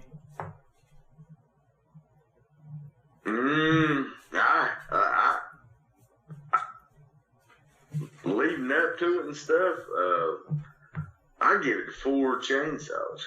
Vroom. Nice. Yeah, pretty freaking gross. Yeah, that's a factor. You gotta factor in, is it way more gross and you love it? It's way more thinking. And the twists and stuff on it was you're not gonna expect what you're gonna watch. You're gonna think, all right, it's over with. But no, it ain't. You're gonna get some more gruesome shit, and you're like, oh, they're gonna have a sequel to this, and they probably already do. Hell, I'm behind times. Yeah, they did. It's like other Chucky films. Yeah, they've already done all Chucky films. Well, I'm behind times. God almighty, that's what I do, watch horror films. That's why I'm on this damn podcast. Get me off this damn thing. $1 million. $1 million, people. Give Gene $1 million. I'll organize it and then give the money you give me to give Gene for $1 million. Gene's getting it. No, don't give it to him. Just give it straight to me. And they get $200. It's gonna be after tax. It's gonna be This is pre-tax $1 million or post-tax $1 million. Either way, $1 million will be in the initial line somewhere. But like Gene after taxes is probably gonna get like, I don't know, fucking $666,000 after taxes. Fuck you. But like somebody will have given you $1 million, and then the government will have said, vampires, we're fucking vampires. Give us our cut. Give us our blood. We're the government. That fucker's going back to Transylvania. This fucker's trying to get out. Drain him before he leaves. Where's our cut of that free money somebody gave Gene? And that's the government.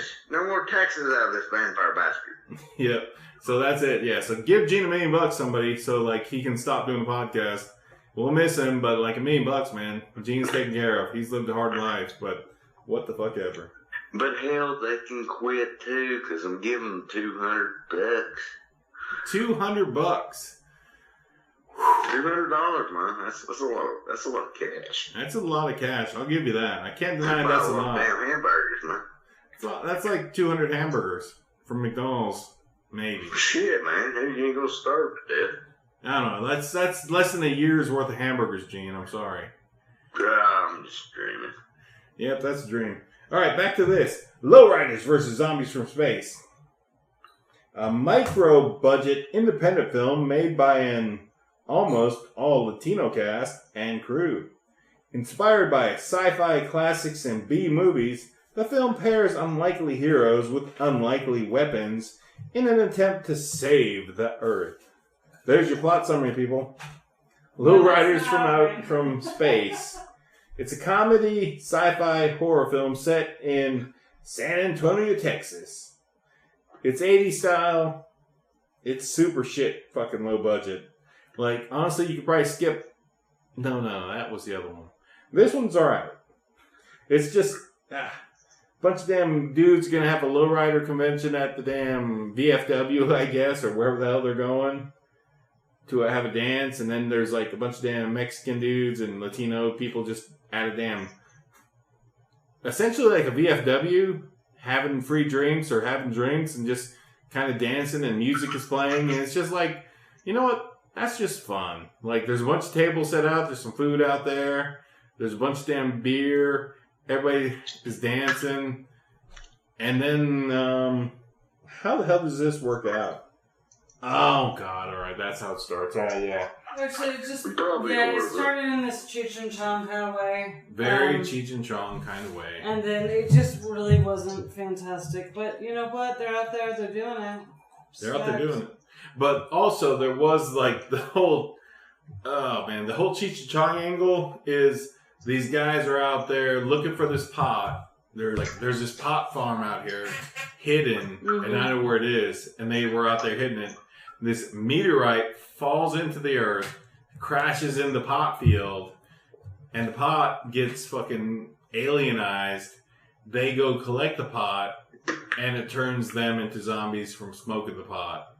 It's pot zombification. Sounds like some good shit, man. It is some good shit, apparently. But like all the pot smokers are being turned into zombies, and that's how this runs. Yeah.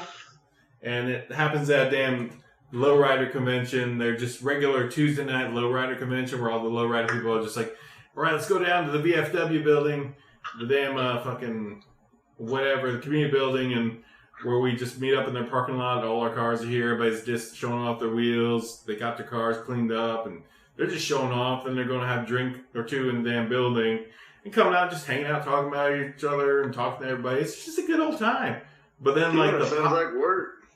it sounds like a fucking just a night off. Actually, it's like you got your fancy car. You're going to the VFW. You're going down to the damn community building and sitting in the parking lot.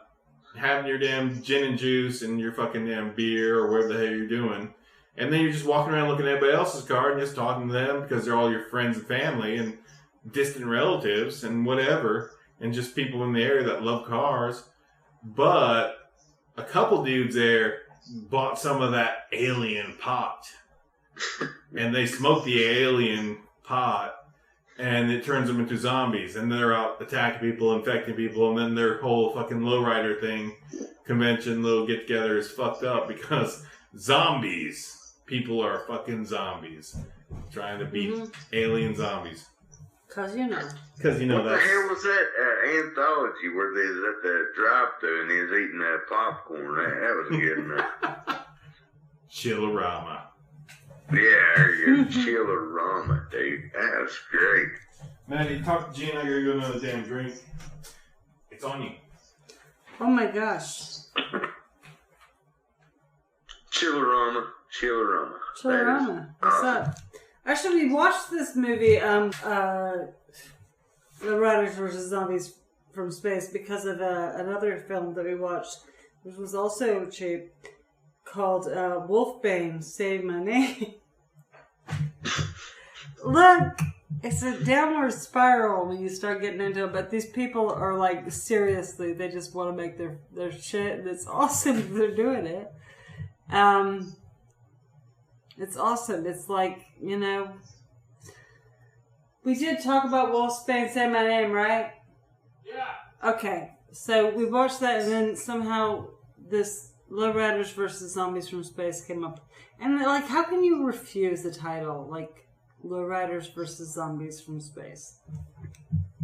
Anyway, if you don't really care about the plot,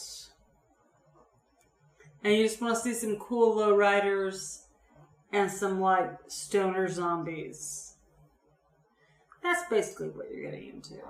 It's just like, damn, who in the hell could resist the attack of the giant shrews? Right? I mean, you better watch it. You know? I mean, seriously. So it's basically, it's not zombies from space so much as it is stoner zombies whose pot has been contaminated by space. But when you think about seriously, like, go back to Invasion of the Body Snatchers, right? Hell yeah. They came with plants. Plants. It's not going to be some big metal spinning disc in the sky that's going to be the herald of the invasion from space. It's going to be something very subtle. Like an invasion of the Body Snatchers, it was plants. Then you had the pod people. In Lowriders versus Zombies from Space, they contaminated the weed. They contaminated the weed. And that, but I mean, it makes so much more sense, right?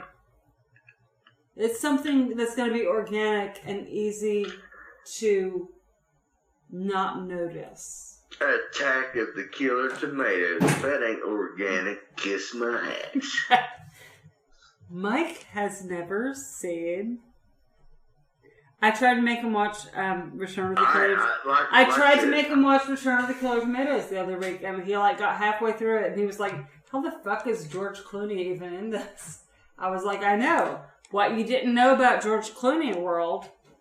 His fucking teeth were cut in B movies."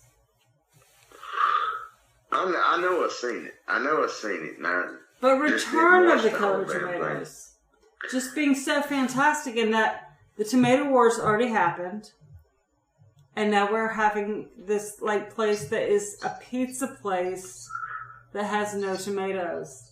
And instead of going back to Italy and Greece before the New World vegetable tomato, which is honestly an American from the Americas vegetable, pizza was invented before tomatoes were discovered, if you will. No, they're making fucking these it's with jelly and gummy bears. It's completely disgusting. The whole thing, and it's why can't you just make a fucking white sauce pizza like your ancestors would have, you fucking barbarians? Oh my God. I tell you what, now people listening from Italy and stuff, I'm sorry, but your tomatoes come from the New World. I'm pretty sure Italians are aware of that. They probably still not happy. Yeah, well, you know what?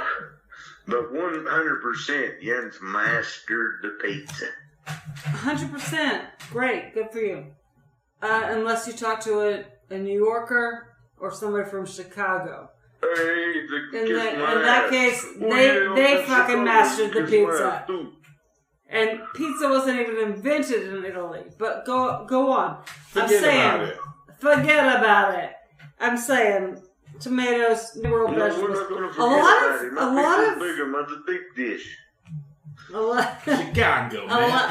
of vegetables that we associate with ethnic cooking from other countries actually originated right here in the good old Americas.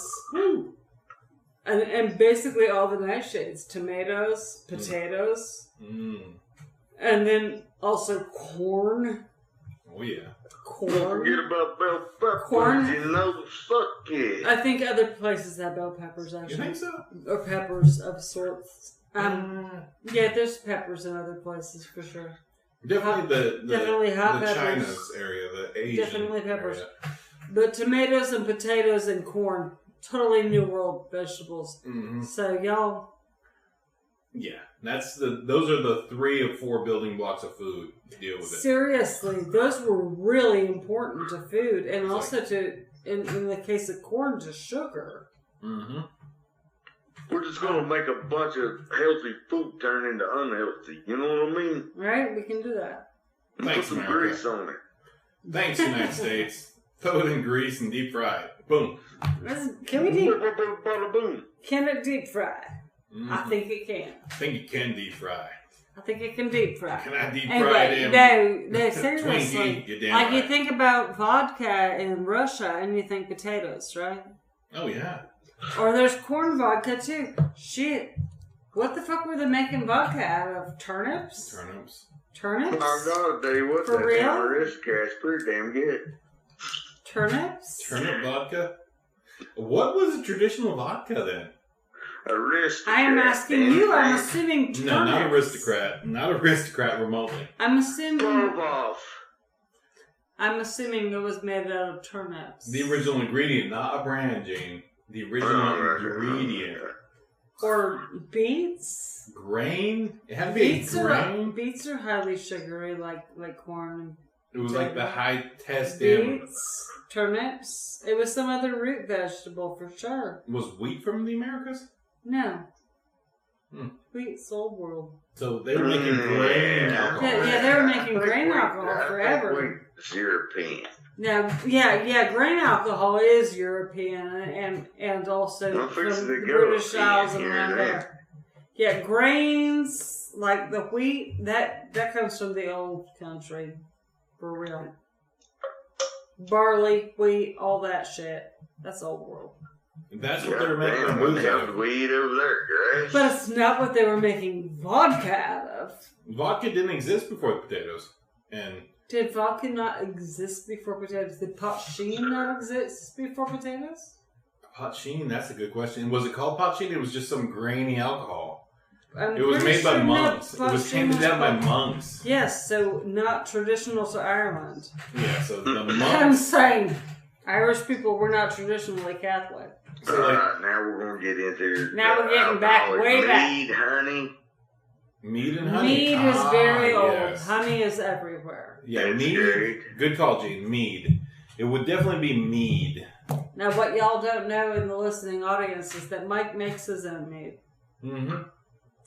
We make our own mead. We roll our own mead. We seldom drink it because it is really high in alcohol. It's sweet. It's God dang. sweet and it's high in alcohol. It's a sipper. It can be sweet. It's a sipper. Real vinegary, too. Yeah, it's a sipper. Yeah, you sip to that mead, you enjoy the mead, but it's not like an everyday type of drink. Unless you're a raging damn monk alcoholic. Until then, it's just a sipper. Enjoy it every once in a while. But do enjoy it because it is good. But we And do it comes in a great boat.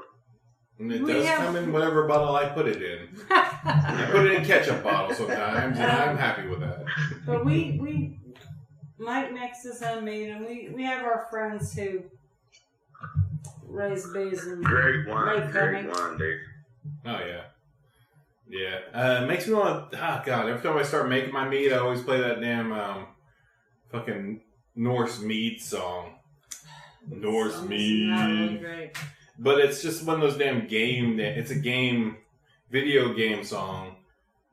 And it just makes me laugh. Because, I'll When we fucking raise share our the flag comments. into another dead dragon, it's the only drink we need. Norse How much have I mead. heard this fucking song that I remember the lyrics? Oh, hell It doesn't yeah. actually take very much from me because I just have that kind of... Norse mead. Yeah, exactly. It's a great track. The Escapist. That man, that dude, group thingy. Yeah, that's Norse mead. He did it. The Escapist. He does video game songs based on video games. It's good stuff. But yeah, every time I want to make my damn pot of mead, I want to go out and pay $15 for a damn pile of honey. I have to $15 worth of honey to make a damn 2 bottles worth about $30 of mead. So Is what y'all it comes down to. try to convince me, Mike, we should have beehives. I can use the wax for myself. You can use the honey for your needs. I don't trust bees, man. They're hive mind, man. Hive mind. They're aliens. Bees are fucking aliens. Yeah, but the kind of aliens that are better than us. True, but like, do they feel good about us exploiting their damn work? Turning their honey into booze Are to you get a high? vegan all of a sudden? I'm not that. I'm just I saying, don't do you think think bees they... are. I don't think bees are judging me. That's what I'm Sure. saying.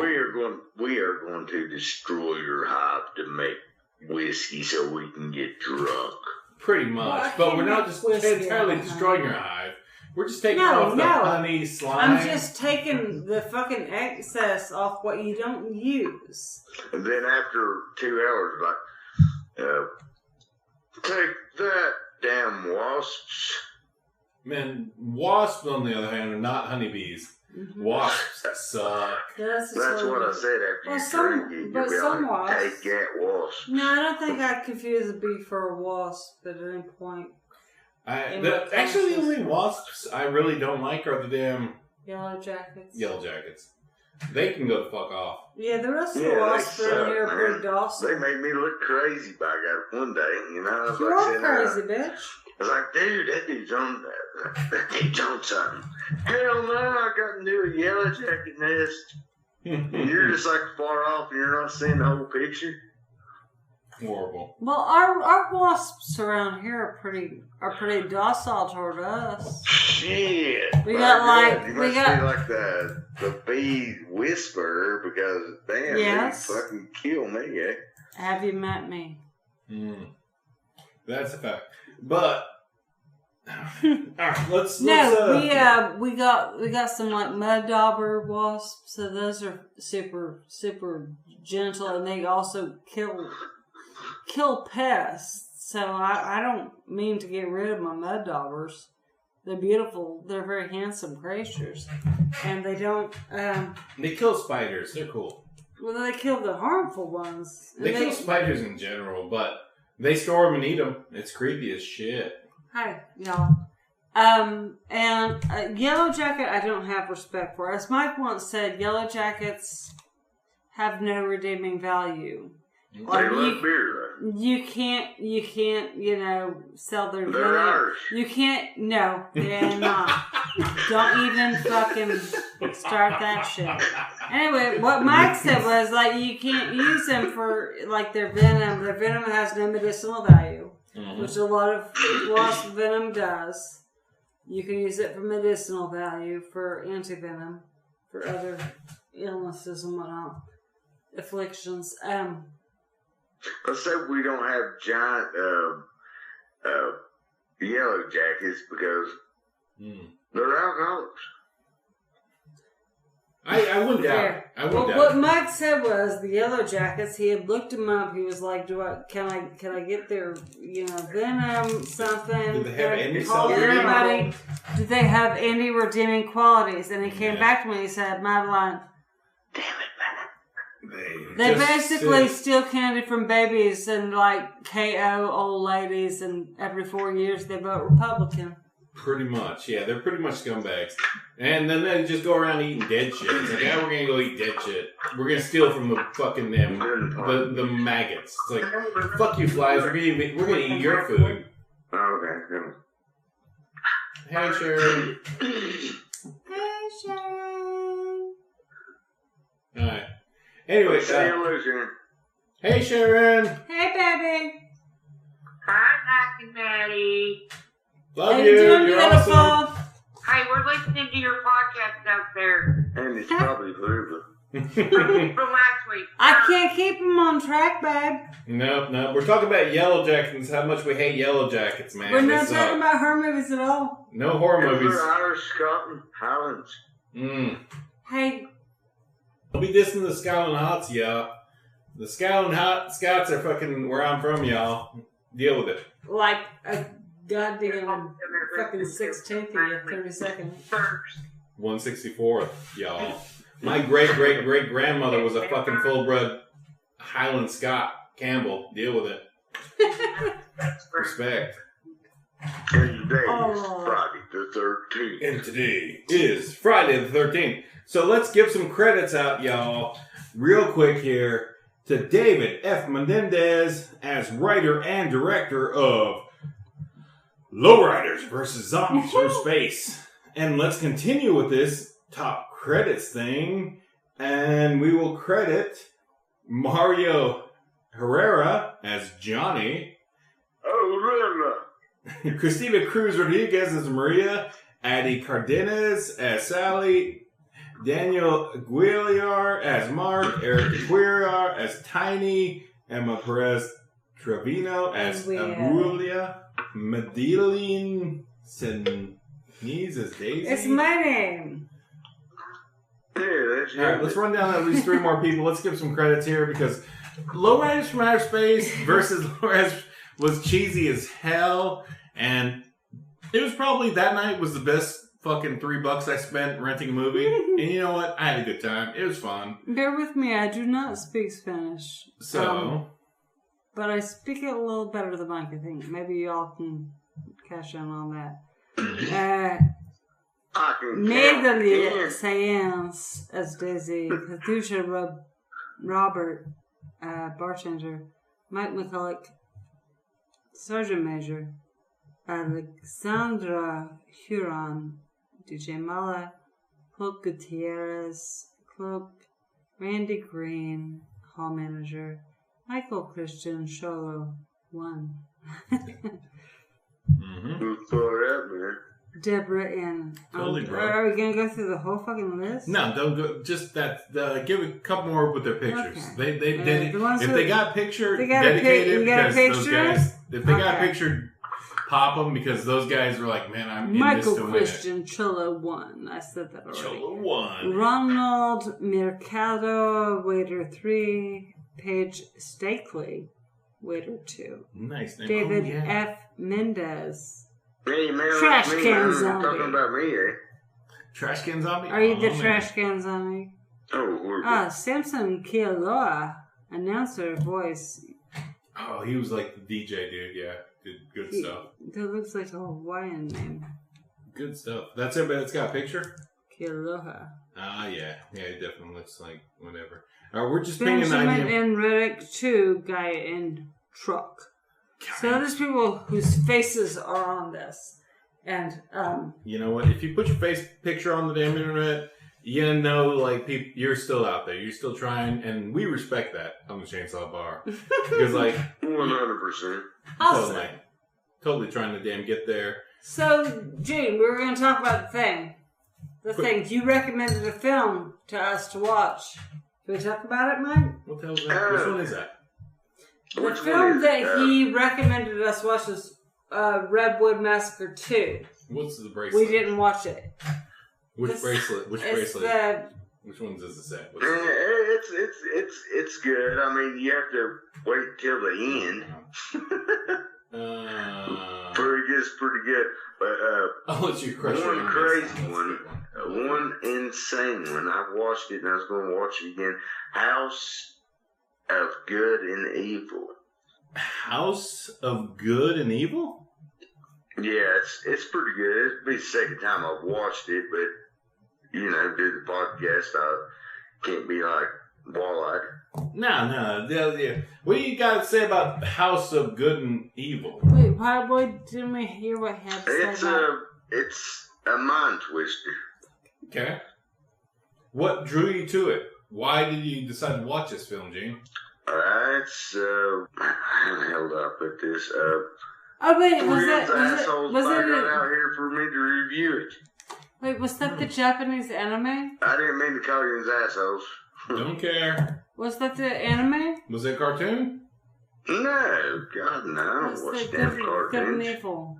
House Unless of Good. it's Foghorn Leghorn. Which Or is not Betty anime. Boop. I say, boy, I'm not a chicken. I'm a dog, boy. Get out of here, you bother me, kid. God damn it. Anyway, Gene, like House of Good and Evil, is it American, foreign, or color? Is it it's black American. and white? It's a new one. It's a new one. Well, it's not new, but it's new to me. It's newish. I'm gonna damn keep talking. I'm digging this. You want me to read the damn thing? Oh yeah, definitely read the damn thing. God damn, you got the damn book. You got the damn DVD, Blu-ray. Yeah, I got it. We need a director. We need a damn film company.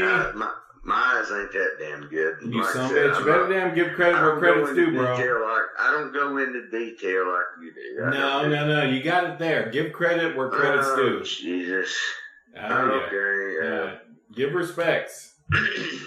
We're hitting the F button here, boys. We're hitting the damn F button. We're paying respects. Go. I can't read that. You better fucking read it. God damn it. Okay. Chris and Maggie escapes the pressures of the city and find a house of their dreams in a isolated town with no means of communicating. And outside the world, after moving in, it becomes terrifying. Clear that there's far more going on than meets the eye. As the couple begins to experience unexpected events, they try to escape the town's chilling and deadly secret before it's too late. Ooh. That's all I got. All right. But it's pretty good. I've seen it before, but it's kind of like a house divided. Like Clemson and South Carolina Gamecocks? House divided? Yeah, well, except you're going to die instead of losing a fucking game. That's true. All right, Gene, look at the damn box. Read the damn details. What company put this out? Who put this out? Who's the company? Son, man. Like I said, there's a 93 cents every. God damn it. Look at the front of it. Maybe you'll find the front of it.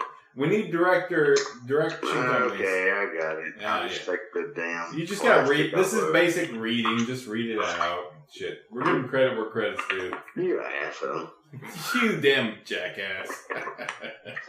You fucker. Also, fuck off and cheers with my damn St. Pauli Girl non-alcoholic beer spliced with damn whiskey.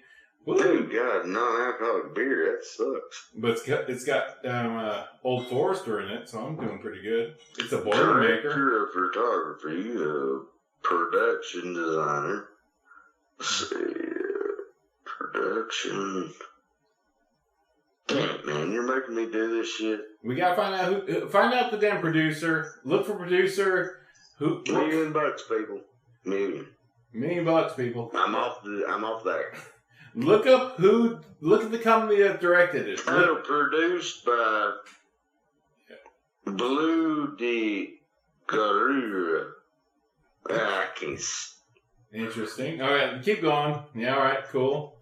And Blue de Gara, Mark, Rickard, Christian Oliver.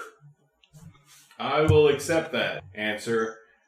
And you know what? You passed. Good job, Dean. I'm just going to call it that. That's a great answer. Y'all, look up. Like I said, I don't speak English. You don't speak anything really good, but you know what, Gene? Yeah, well, fuck it. Actually, Gene, say the exact name of the movie. Say the exact name of the movie, and you know what, listeners? Y'all can look this up. Gene's going to say the name of the movie we just described, and go look it up. You can find it. Gene's going to say it, and there you go. Gene, what's this movie called? House of Good and Evil. Boom, boom, boom. Bow, bow, bow. Nailed it. All right, Gene, that's cool. Good job. Like I said, I tried. $1 million. Yeah, I've tried $1 million. $1 million. There may be that one weird ass eccentric. It's like, today I'm gonna listen to a podcast. I got $1 million. I'm a trillionaire, and you know what? I'm just gonna give it to a random podcast person. Yeah, good luck with that. The horror podcast. It tickles my dick. The horror podcast. Ting, ting, ting, ting. Huh, the Chainsaw Bar. All right, let's give it a listen. Who's on this? Like, I'm your host, Mike. Today with Leah, Madeline, and Gene. The hillbilly from hell. It's like, well, the hillbilly from hell, there's $1 million. Good job. I'm out of here. Like, associates, my damn minions, go give this guy $1 million. Hey, you know what, y'all? It could happen. The world is nice weird guy. like You're that. not from hell. The hillbilly from hell. Well, that's what he's called himself on occasion. I'm bored. Well, you know what? But that's how it could work out. You never know. Like some random trillionaire. Some trillionaires, who knows? There's eccentric.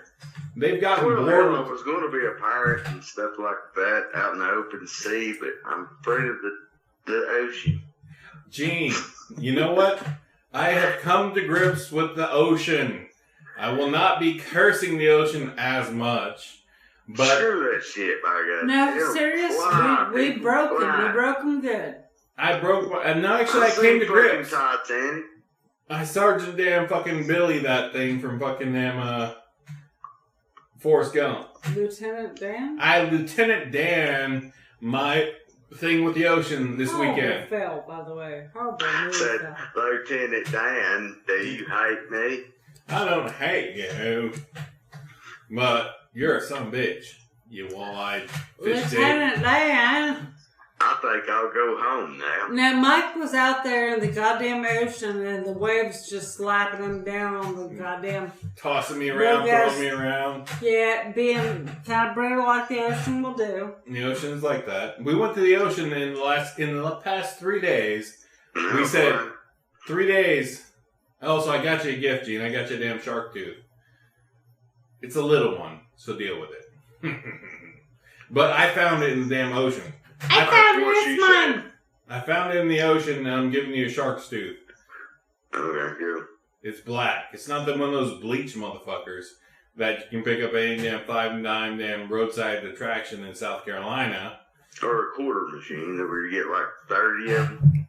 Okay, Oh, exactly, well, I yeah. told him to not give you the goddamn shark's tooth to keep for the children. But he wants It to give better it to be a you. megalodon. No, I'm not spending fucking $30 for a good megalodon. Seriously, like, dude, look at this. Here's a horror story. Here we go. The fucking roadside, like, stand that we stopped at Sparkies. that had fucking megalodon tooths. I didn't even see the price on megalodon tooths, but look, they were charging $9 for a fucking 8-ounce jar of fucking pickled okra. Jesus. Almost $10 for a jar of pickled okra. Eat my ass, bitches. No, I'm not buying shit from you. You know what? I'm buying some fireworks and maybe some You know damn what, hot though? sauce. I got a whole mess of okra in my crisper drawer right now. But Because I've had, like, my okra hasn't come in. I've been battling the ants, y'all. The ants are after my okra. They don't know the fucking resilience of a southern woman when you fucking threaten my okra. But look, I've had at least, like, 2 people say, hey, you want some of our okra already came in? Now I have another batch of okra in my fridge and it looks fucking delicious. I'm making some pickles.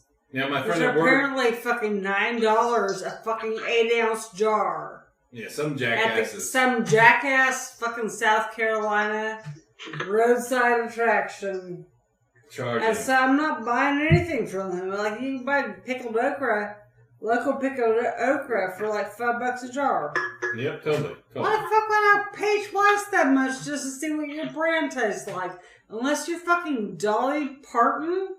Oh, yeah. In which case, Dolly's okra is kind of amazing at the Dolly Parton gift shop. Dollywood gift shop okra. No, not horrible. Not horrible. Dolly Parton's Brother, like, Dolly Parton's gift shop okra is the best pickled okra. Honestly, like, we went to Dollywood a couple years back, and we were going through her gift shop. I had her Dollywood, and she had pickled okra out there. I was like, huh, that's southern as fuck. Where you go to a damn... I'll tell you what, she didn't damn jar that shit up herself. No, she didn't, but she bought it from locals. She did not, but you know what? She bought it from She's Tennessee a goddamn people. saint of a human being, and I love her. She bought it from Tennessee Farms. And there you go. Like, she's keeping the farm going somewhere. Somebody's farm is still there because Dolly's buying their okra. Dolly is like... She's a saint. She's a goddamn saint. She's a southern goddamn saint. That's what she is. I disagree. You disagree? How would you disagree? How do you disagree? What you got to say against Dolly? What you gotta say? Go against Saint Dolly. What you got? Let's hear it.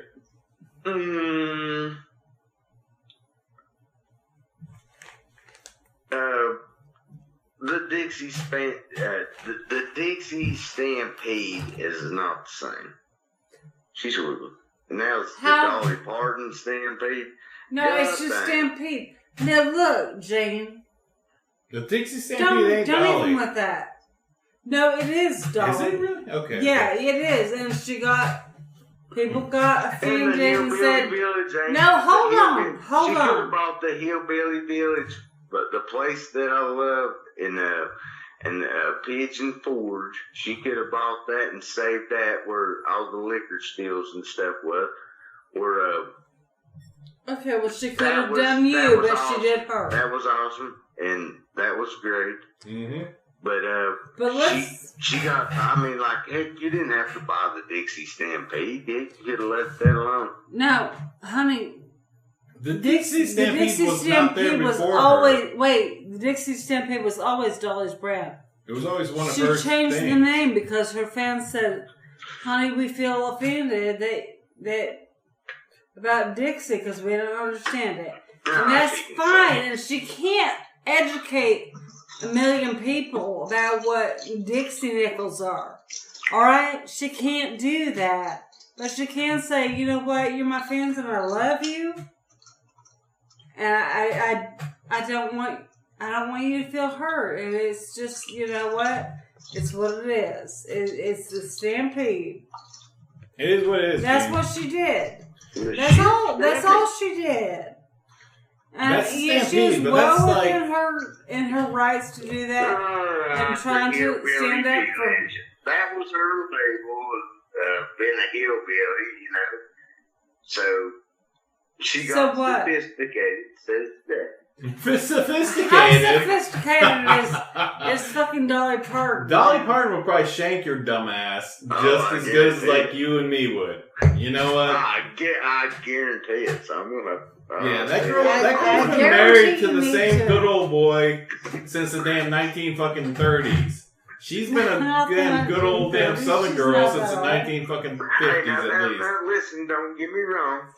I'm getting you wrong, babe. You're getting people wrong, dude. Don't get me wrong. She is she's a good old girl. Great singer. Okay. If I turn the radio on, she's on there. Okay. Hell yeah. Okay. No, wait, look. As a person, though. As a person. Dolly Parton is a goddamn fucking... She is a fucking... $1 million. $1 million. Dolly ain't giving you $1 million. $1 million, you will not turn me against Dolly Parton. Because that bitch is my soul. Like that Dolly bitch is me. Alright, everybody likes her. Everybody doesn't like her, but you know what? People that look at what she does say, you know what? She's cool. She's cool. No. It's not even the singing. You know what? It's just what she's done. Like, everything she does is to help people, which is crazy. Like, she's fucking rich as shit. But you know what? She's just putting her money towards, like, keeping Dollywood running because it hires everybody in damn East Tennessee. It brings jobs to fucking East Tennessee. Like, everybody can work at Dollywood and get a fair pay, fair benefits, and there you go. Doing like the books for kids. The Dream Library. Everybody's been Dollywood. Yeah, not everybody. Not everybody. Probably our Ireland listener. Honey, not everybody's been to Dollywood. Not remotely. People from where we're from have been to Dollywood. You know how many times we've been to Dollywood? Once. Everybody's got their favorite ride that they went to, and my favorite was. I don't. Huh? Keep talking. Go on. What's your favorite ride at Dollywood? What was that damn one that was a roller coaster? It's an indoor roller coaster. Fire Chaser? The Flaming Fury or something like that. Yeah. The fire fucking chaser. Oh, Jesus, the one for you at the top of their head's going to go flying off. Yeah, that's like the Fire Chaser, I think. Fire Chaser, Fire Damn something. It's Fire something in its description. Where's it called? It's about being a fireman. It flips upside down, then at the end of it, you're sitting there looking at... No, they don't flip upside down. You just at the end of the ride, that's you the go through it's a just, door. Yeah, it's just like low in your head and you think I'm going to get decapitated. Yeah, it looks pretty scary. Oh yeah, that fucking shit scared the shit out of me. And then you had the train, and that was fun, riding that. Remember the old locomotive? No, but I don't like roller coasters. From a rider perspective here, we got the Tennessee Tornado. Bastard. Tennessee Tornado. Basic, classic damn roller coaster. Great. Awesome. Love it. Tennessee Tornado. Y'all go to damn Dollywood, ride that. That'll get you peaked for the rest of the day. You don't ride that fucking swingy ass ride. There's a big swing ride. It's like fucking some bullshit fucking swing ride that goes just over this damn fucking little building. Don't ride that shit. That's bullshit. That thing made me sick. That ruined the rest of my trip. American Eagle, check it out. American Eagle apparently is awesome. But after riding that stupid swing ride, I rode the damn Tennessee Tornado 3 times. And then we went and rode that damn swing ride, which is just a giant swing. And I felt fucking gross for the next 2 hours, man. It was fucking disgusting. Fuck that ride, man. That thing just... It's just a swing. A big swing. You're sitting in a swing. Oh, that's gross. And the angle of it and the speed of it just gave me motion sickness. I felt sick. It was just not fucking cool. I'll never ride that ride again. It was disgusting. But after that, I was like, man, I don't feel good. For the next hour, I did not feel good. And that sucked. Because, like, the American Eagle was there, and that's a stand-up kind of fucking roller coaster. You're flipping around. Now we're just talking about damn Dollywood and Appalachia. Oh, it's like I said, Dollywood is fun. I tell you what, we had season passes back in the 90s, early 90s. That was the hell. I don't care. You have to get it. Oh yeah, y'all need to check out Dollywood. Dolly puts her money back into her community. That's the way it works. She's a damn good old gal. Living saint. She's a living saint. She's a damn saint. She's a living goddess, and I don't give a fuck what anybody said about her. She puts her money back into where she is. Change the name Dixie Stampede. Yeah, Dixie Stampede. You know what? Yeah. Gene? Here we go. It happened that the public cried out and said, we don't feel comfortable with... No, the public did not feel comfortable with that because they don't understand it, and that's fine. But they thought, during the heat of the Black Lives Matter... Prior to that. It was before that. Was it before that? Way I thought before it was that. during that. No, it was before that. Either way. No, you are part of this conversation too, Bob. Yep, you brought this up. It's on you. It is a thing. Like, Dolly was like, wait, am I alienating my friends, my fans? Mm-hmm. And I think for Dolly, she doesn't differentiate between friends and fans. No. I think Dolly is such a people person. She's like, wait, did that just make my friends feel bad? And it did. And I know a lot of people say, well, Dixie has to do with nickels and bullshit and all that stuff. But you know what?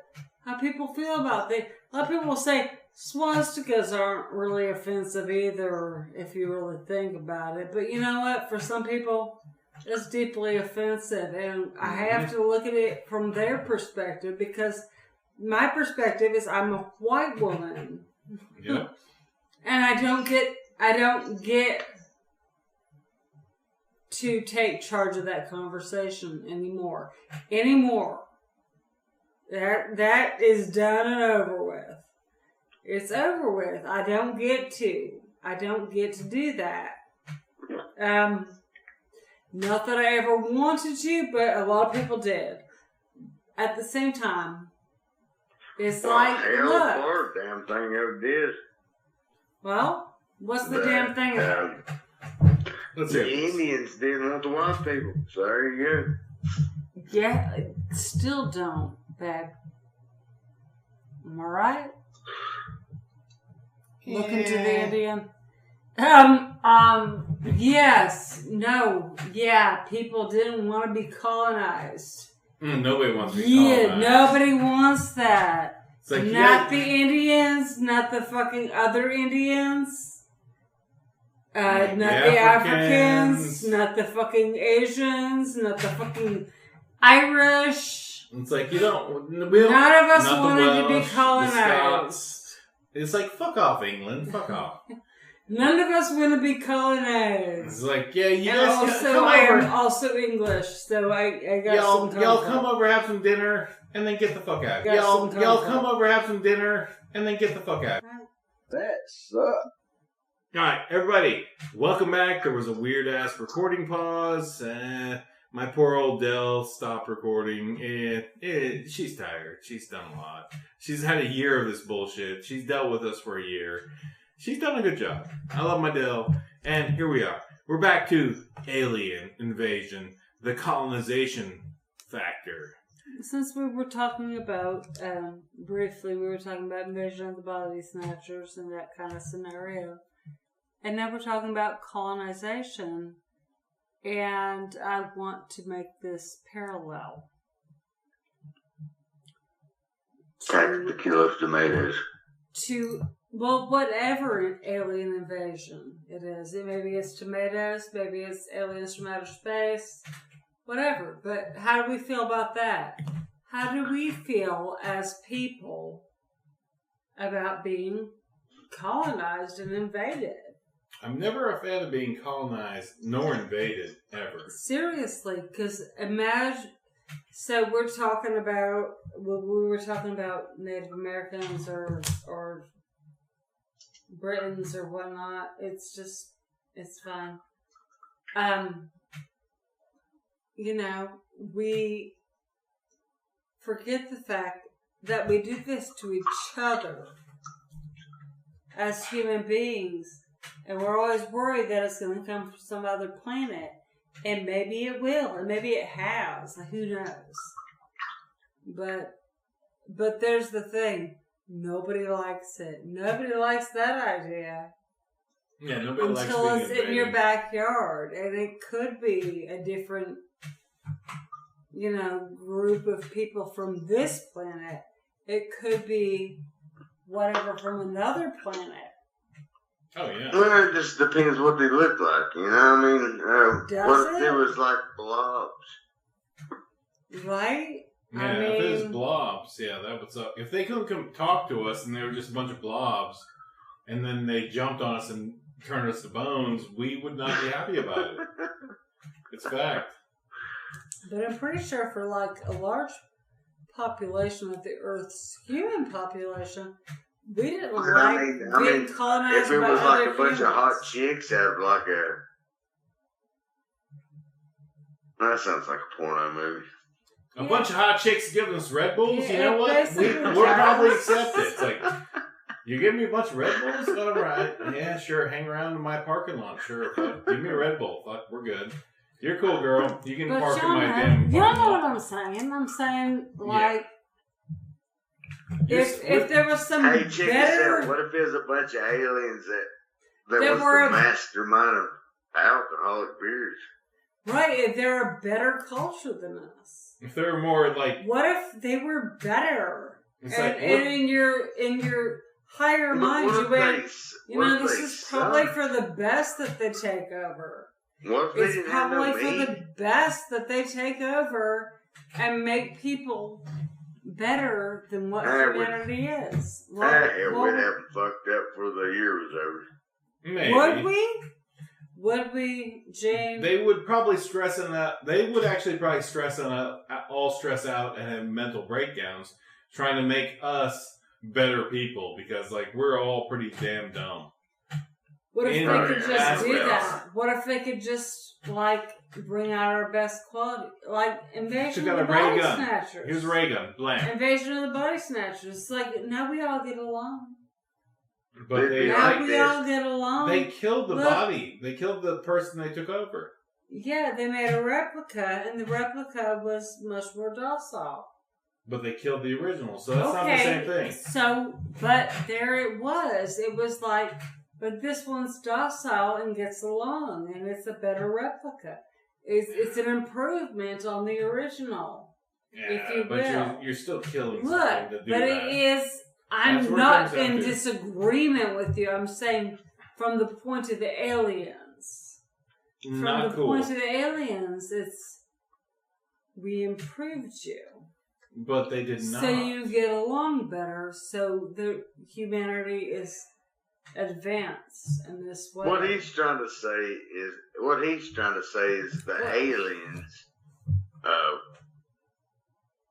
come from Europe, and we had some good beers, Gene, and we was just like, pull your head out of your ass. back. Gene, when I see you tomorrow, I'm just gonna say, "Hey, Gene, how you doing, brother?" Slap. I'm slapping your face because that was And the dumbest slapping shit your I've face heard with all his year. penis. That's just the dumbest shit I've heard all year. No, It's it's not that. It's It's like pretty dumb. when they but, see you, like, they go, It's just like, God damn yeah, it. well, because you're weak and afraid. dude, I don't know. I live in a world nowadays. You've what? never been colonized. Maybe. No. Probably not. Yeah, I have. Floridians. There you go. half-backs, Floridians. No, stop that. No, Don't those people. even- No, don't those even- people coming here and just taking over and driving like idiots and just like having that damn weird self-fucking worth that we did not have. It doesn't Maybe matter. that is it. I don't know what kind of name your name is. I think you're British. No, I ain't British. No? What? What the? Well, no, I take it back. I think I am. All right. I think your name's British, but Mike's gonna pull that out of the podcast, so we're not supposed to use last names. We're not using But Harold look- to the Queen. Huh? Hail to the Queen? Hell. Hell no. Pretty sure you're British, babe. Probably British. You're an invader. Wait, on the I'm an alien invader. You're an Okay, alien wait. invader, definitely. What's your mama's alien name? weaponry bullshit. delete his mama's name. Oh, after he God, says this it. is horrible. What's Don't- your mother's maiden name? Don't say that. No, Don't. no, say that for No, we nothing. won't. We won't put it I'm on not. the podcast. I don't want to even edit that out. We're not going. Why not? I want to know. No, deal with it later. No. Big breath. Okay? I just want to know what his mother's No. name is. Just no. Good Lord. Keep it funny. Keep it damn direct. And let's talk about horror.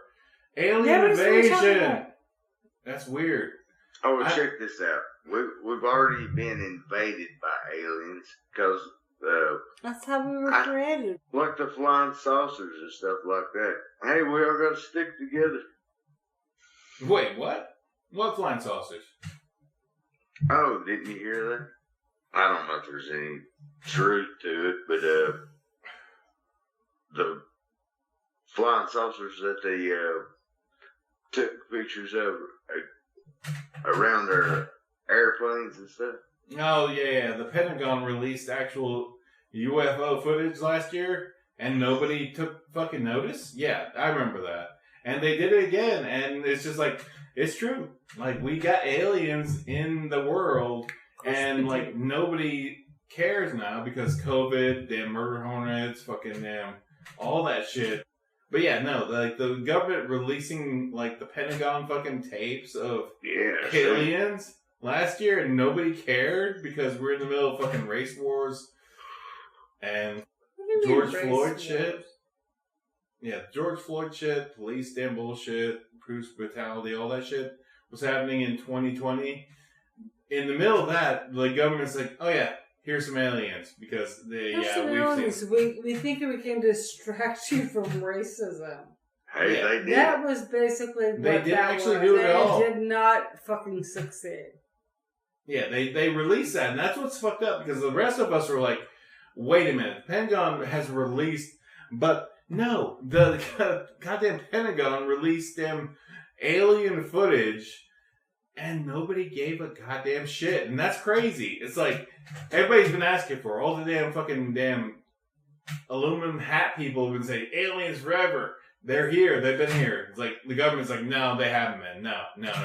And then in 2020, well, yeah, they're here. Here's some footage that we recorded. And there it That's is. weird. And What- nobody reacted. Nobody at all reacted. That's mind-boggling. It's so angering. It's not mind-boggling because the fucking collective response was like, fuck you, we already knew that. You fucking beating up black people. And that was it. That was the response. It was like, Mm-hmm. That's true. fuck you. Fuck you right now? Really? You think that's going to distract me from the fact that you're fucking killing black people on the street? Yeah, but like Shut up! Like, no. too loud. My black people have been told they were too loud too. You're being too loud for the recording. That's all I'm saying. Okay, well, But whatever. yeah, you're not wrong. Like during I'm that time, not wrong. It was like this thing, and then this distraction tried to happen. It was like, you know what, y'all? Yeah, we already accepted the fact that there's aliens. Fuck off. Stop police brutality. Actually, can we just like not do that? On this planet with our people, can we just stop that? And I mean, that's what it was. It was like, well, yeah, cool. Don't care. Don't care. Fucking quit murdering people of color. That's all. It was a sneaky ruse, I guess. Yeah, I mean, that's like, because, like, honestly, like any other year, like the Pentagon releasing. Would have been a big deal. Can I not comment on my? Can you not interrupt? I thought I was still talking, and you just interjected into my comment. Anyway, yeah, no, like any other year, that would have just fucking the whole fucking shebang. That would have been on social media across the board. Like, well, there are aliens, there are alternate life forms out there. And you know what? We're not it. And that would have been boom. Like, Christians would have lost their minds. Fucking Fox News would have covered crazy shit. Fucking angles of it. Fucking CNN would have just reported. Did a little bit. Fox News probably would have covered damn regular shit on it. But, like, you know what? During the time frame they just released, it's like, let's just release this and see what happens. And you know what? Nobody paid attention. Like, I paid attention. I was like, fucking UFOs. Aliens. There they are. That's way cooler than what we was talking about previously. Yeah, generally, yeah. Like, fucking, and it's not, yeah, it's cooler, but it's not, like, more important than, like, Black Lives Matter and fucking damn black people being killed by stupid fucking cops because they're racist. Yeah, that's not more important than that, but you know what? It's then the next step for humanity in general that we accept that there are other alien cultures out there and they're just sitting here watching us and judging us. They're like, these little monkeys are fucking dumb. And yeah, we're dumb as fuck. But, I don't know. It's just weird. It's just one of those weird little ticks about the ongoing pandemic we're in. Because we're in phase 2 of the pandemic from my eyes. The Delta virus. And from like a weirdo memeing perspective, we're in the Undertale's second story, Delta. And that's where we're at. If y'all do Undertale, the Delta fucking thing, that's where we're at. Oh yeah. Story they've 2. changed. They've changed the name like what 4 times? Yeah, a little bit. But like it's just the viruses. But like they had there was 2 viruses in between Delta. Like the COVID is COVID. There was like the A and B. Beta. No, there's the A and B. They call it A and B. They didn't go that way. Okay. They did A and B variant strains, and those were big in Europe and South America a little bit. And then this Delta virus, I don't remember where exactly it originated, but it popped up from somebody else in those areas, and it is a damn infectious little bastard. And that's the one that we're starting to see more. If you're going to get COVID, you're going to get the Delta variant. So that sucks. But you're going to get sick. It's going to suck. You're going to lose your sense of taste. You're probably going to get some other shit. If you're unvaccinated, you done fucked up, homeboy. You done fucked up. Because it's going to fuck you up a little bit more than somebody with the damn vaccine. And there you go. Like, we'll probably live. Like me, I've got the vaccine. My family, we're vaccinated. But if we get the Delta virus, which is the Delta variant of COVID, we're going to get sick and probably have a head cold and fucking feel like shit for a week. But it's probably not going to kill us. It probably won't really fuck up our organs or none of that shit like it's doing to people that are unvaccinated, that their bodies have not been exposed to it. And that's what it comes down to. You're either exposed to it or you're not. With a virus, with the damn vaccine, you're exposed to it. Your body's like, oh shit, what the hell? And your body has got this little weak ass damn, like, you're the heavyweight fighting the lightweight. You're going to win, of course. But you'll have had the experience to know what you're fighting in the future. It's like, oh, that's that lightweight, but this is a bigger version of it. And there you go. But, I don't know. Friday the 13th, people. And we're going to... That was the whole problem. That was probably one of the things. Next week, a week from today, we're going to be under a full moon. Our ocean, damn water, damn molecules are going to be being pulled towards the damn star in the damn sky, which is just a giant, pretty rock that looks at us and looks pretty. The moon. Bella Luna is going to be full next week, and we're all going to be damn a little off. Just a bit little off next week. This will probably be recorded and edited and probably released next week. So, Bella Luna, we love you. And, I don't know, it's Friday the 13th. Tomorrow's Saturday the 14th, so go check out that damn horror movie. It's fucking a blast. If you haven't ever seen Saturday the 14th, it is a classic. I gave it 5 skulls. I will give it 5 chainsaws. And on Shudder. Saturday the 14th? Yeah. Oh, that's fucking fun. It's fun for the whole family, y'all. Yeah. Wolfman's got nards.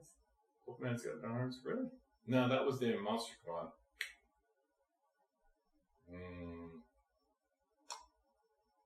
My bad. No problem.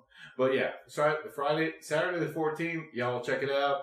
It's on Shudder. I gave it 5 skulls. Red skulls in their damn order. I give it 5 chainsaws from us on the Chainsaw I'm Bars. pretty sure Wolfman's Right, got exactly. nards was Saturday the 14th. I never seen it. Yeah. But Yeah, I'm pretty sure it was used in that film. you might be right. I won't disagree or I'm disagree. actually 100% right. Maddie's right. If I want to put money on our Patreon on this bet, Maddie's right. Wolfman's Got Nerds was Saturday the 14th. I don't think we got a Patreon. I know we don't got a Patreon, but apparently you can donate If to we us did. if you're out there listening to us and you think, I don't think so. That was a cute baby. That's a cute kid. No, that's not a cute kid. That's a worrisome looking kid. I don't He's care. got that big-eyed face. Worried, not friendly. But What about this guy? anyway, What about this guy? that's a cute kid. All my Stop friends have showing me babies. this. Maddie's showing me pictures of babies. Who cares? They're Oh, babies. no, shut up. Mike loves babies. Y'all in the real Don't care in world, this moment. In Mike this moment. loves babies. All right. It's 2 hours and 30. This is going to take a long time to edit. It's a baby. Whatever. Wait, look at that baby's face. Don't care. That smile? That's a cute Are you kid. fucking kidding me? Stop. Look at this baby's face. 2 hours 30. We're wrapping this This shit baby up. is the Oh my cutest God. baby, baby Jaden. Holler. Y'all, we love you here at the Chainsaw Bar, the horror podcast. Officially, the horror podcast, because I typed it in, put it in damn parentheses, deal with it. Whatever.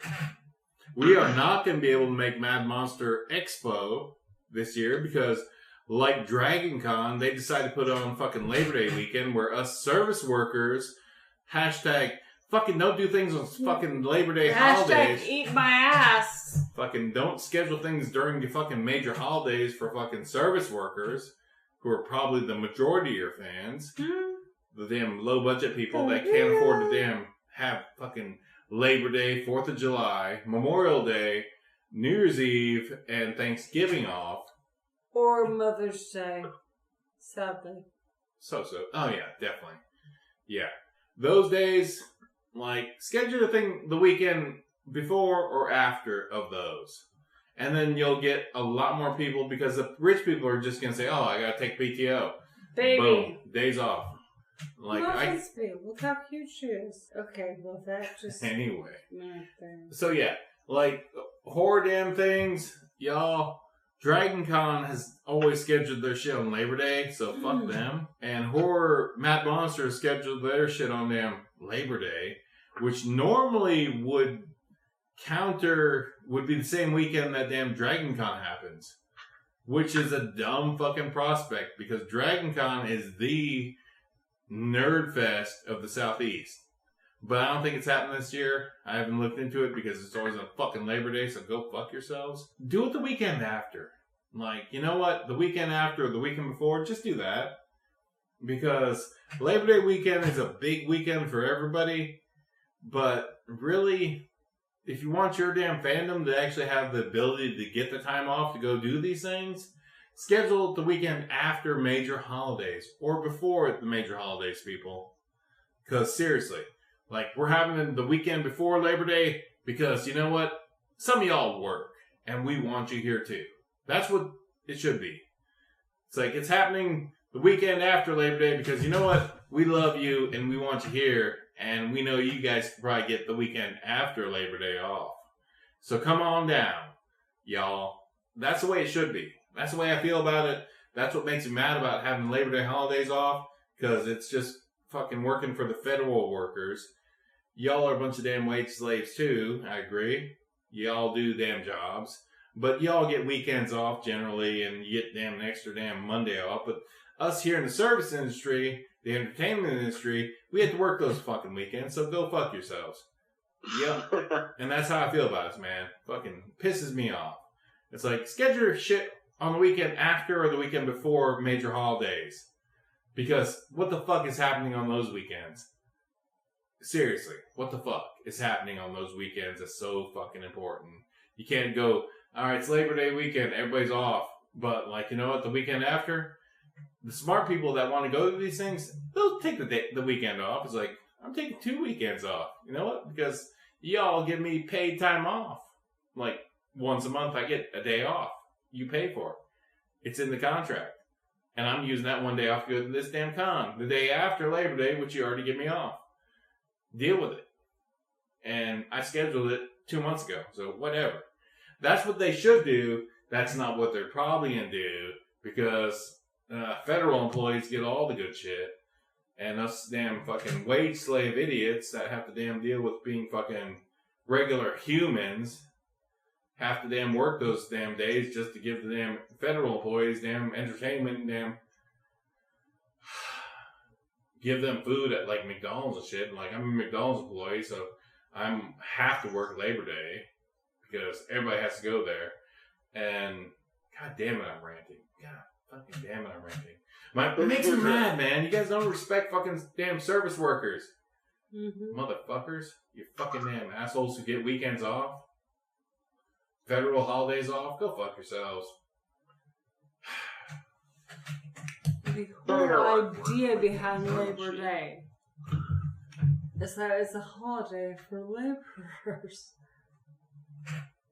And yet, laborers have to go to work on Labor Day weekend. I mean, it's weird and it's whack. It's whack. The word of is that the Pee-wee's Playhouse word that everything's going to come down on me? Because whack is what it is. Hey, Gene. Yeah. When you hear the word whack, go, ah! You good? What do you mean? Alright, when you hear the word whack... Don't worry about it, Bob. When you hear the word whack, go, ah! Just like Pee-wee's Playhouse. No, it's horrible. I It's the word of the day. Maddie's about to use the word whack, and you and me are going to go, ah! You understand? No, it's alright. It's already done, Bob. It's already Damn it, done. man. It's already Never, done, man. Mike. It's already done. It's been done. Anyway, whack. It's totally whack. Ah! It sucks, man. But we are not going to Mad Monster Expo because it's on fucking Labor Day.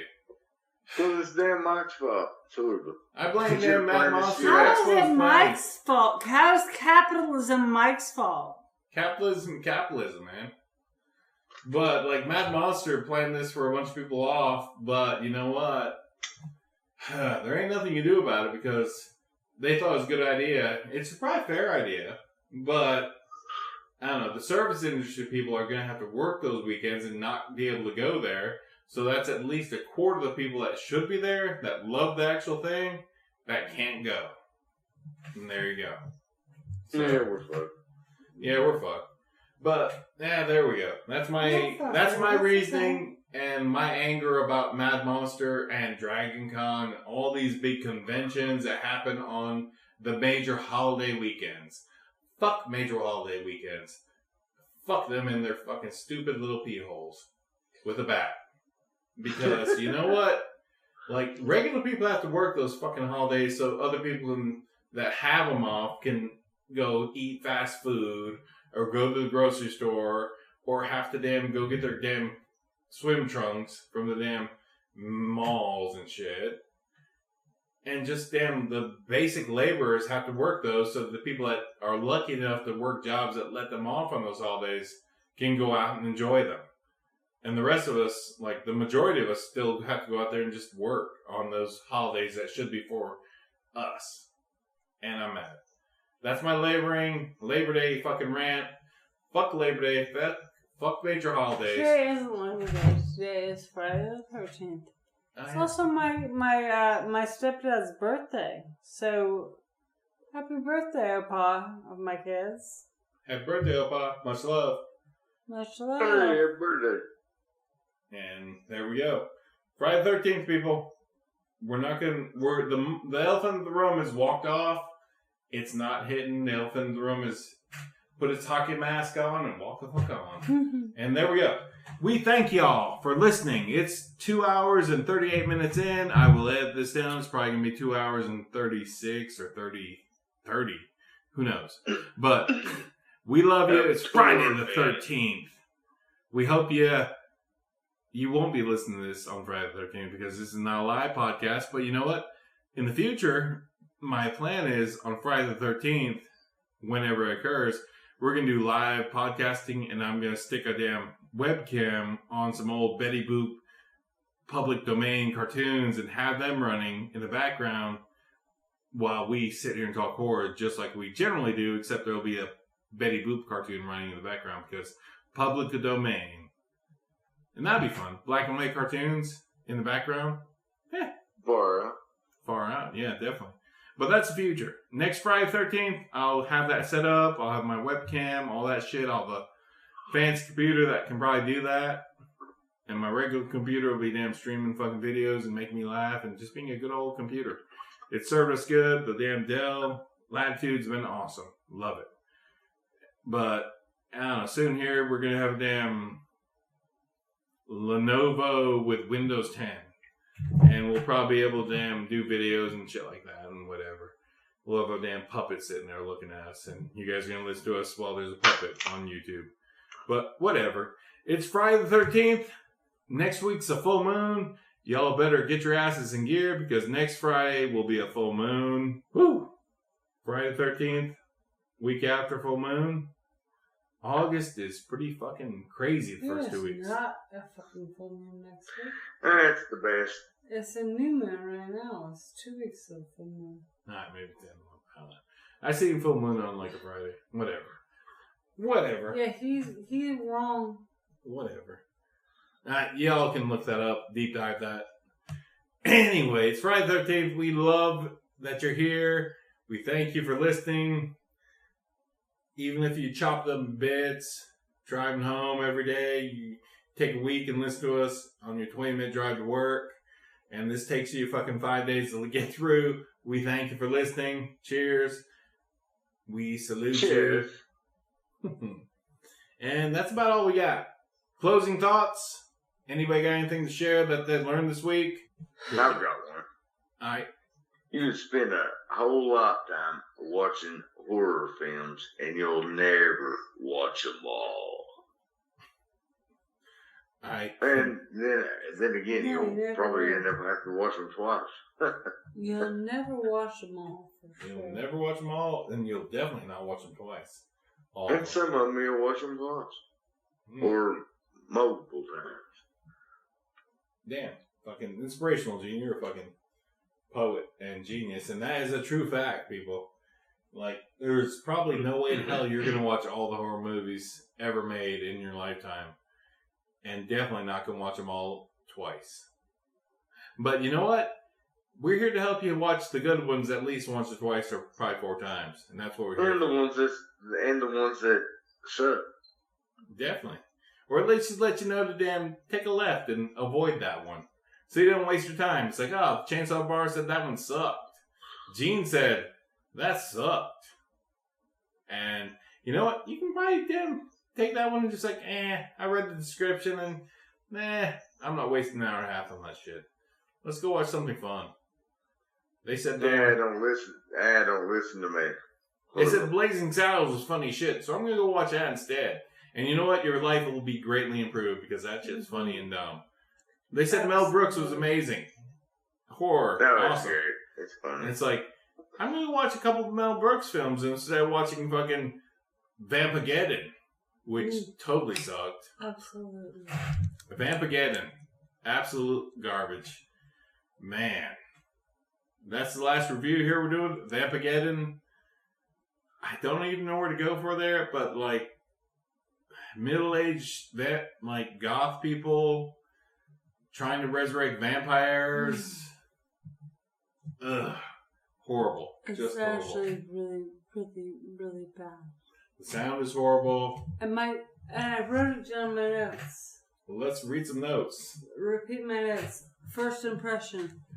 The person who scripted this film masturbated. Yeah, Johnny Carson's pretty good. No. Masturbated to typo negative album covers. A further impression down the film was like, dude also masturbated to fucking Glenn Danzig videos. Mm-hmm. And that's pretty much all I have to say about that film. There were some other notes I had. That's all I gotta say about that. That's all I gotta say about that. Only that this is serious. Like, if you masturbated to fucking typo negative album covers and Glenn Danzig music videos, and then there was some weird squash shit where in the middle of the film all of a sudden there was a white chick who was calling herself a squaw. That's super offensive. Hey, white people, squaw is not a fucking PC term. Cute PC term. Not cute. You don't. I don't care who you are. You don't fucking use that word, and it is super offensive. And there's lots of reasons why, and there's lots of theories to what a language it came from. Whether it came from the squalling sound of Native American women being raped, or something else. There's lots of things, but they all come back to this sinister place where it is like the demonizing and sexualizing of Native American women. I don't like that. Listen, I have a lot of Native American female friends, and in my W, I see y'all out there fighting too, and yeah, so this movie has this thing where some fucking white bitch like puts braids on her head and says, "I'm a squaw." She's also in brownface. In brownface, yeah, it's fucking really. It's awful. a brief scene, but she gets killed. But it's just dumb. But you know, like if you didn't, they didn't actually say the word squaw. I will say that there's no use of the word Did squaw. they not? No, they didn't. I don't know why I would have written it down on my notes. No, let me explain. In the movie, there's an Indian chick. Her tribe's being killed by the vampire, but then she gets killed by the. I'm pretty sure the word squaw was brought up. No. Just no. I remember the situation. So the term was not used in the film, but there's this blonde chick who I can she's got some acting chops. Brittany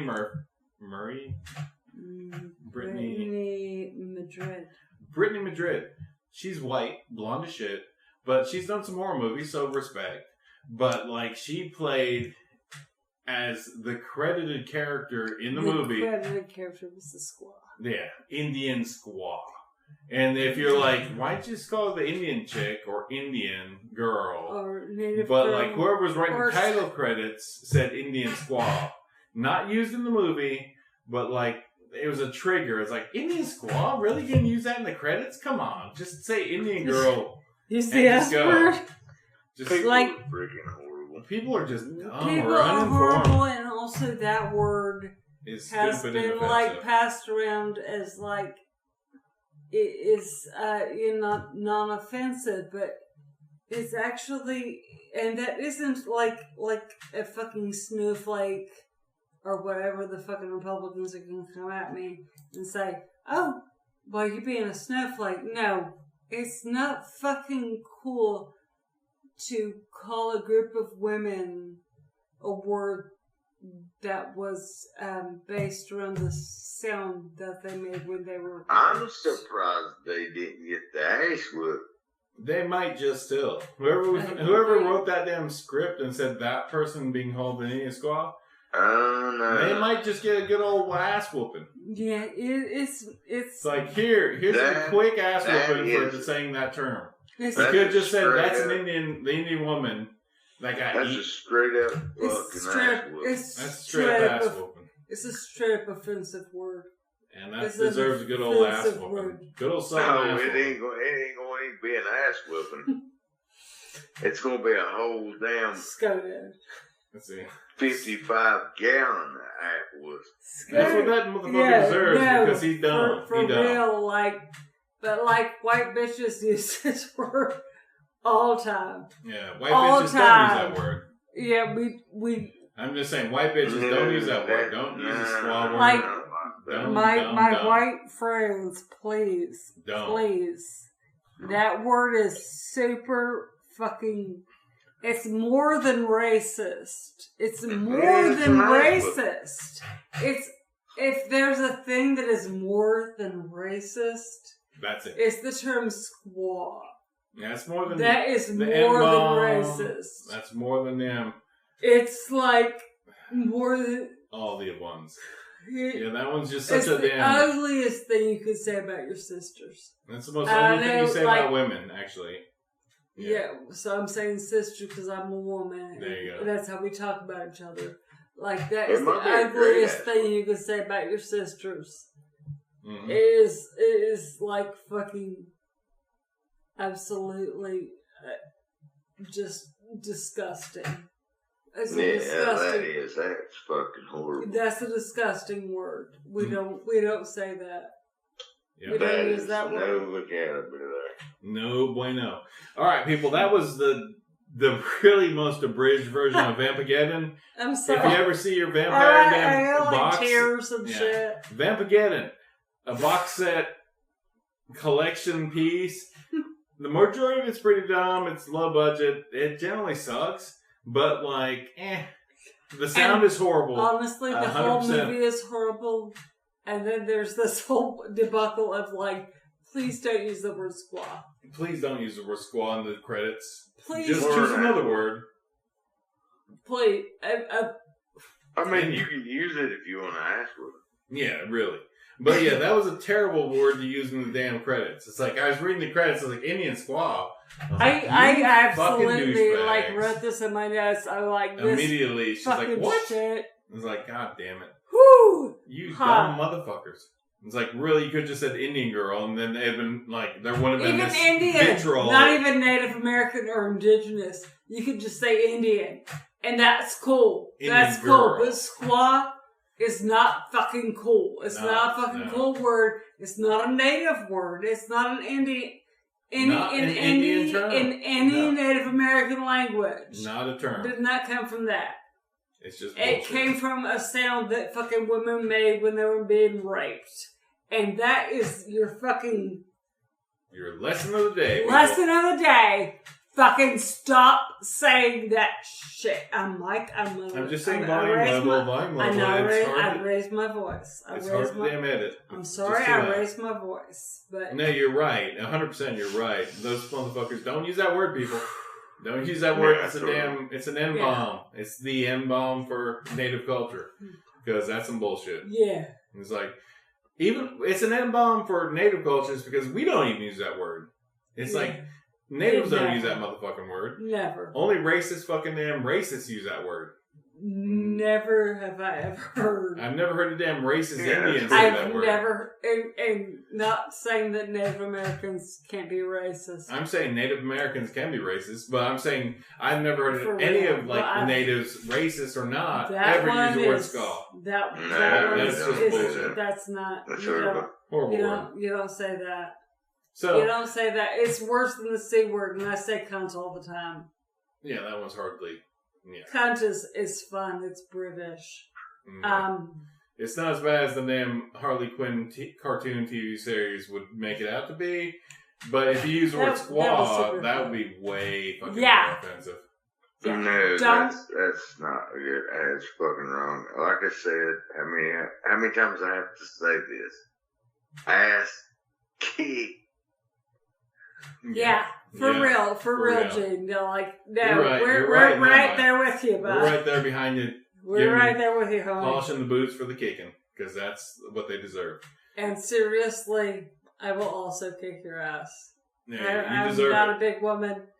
I'm a mean woman with a bad temper. And you deserve it. But that's it. We're going to cut there. Vampegeddon, probably a 2 fucking chainsaw. Nah, it's a 1. No, it's a 2.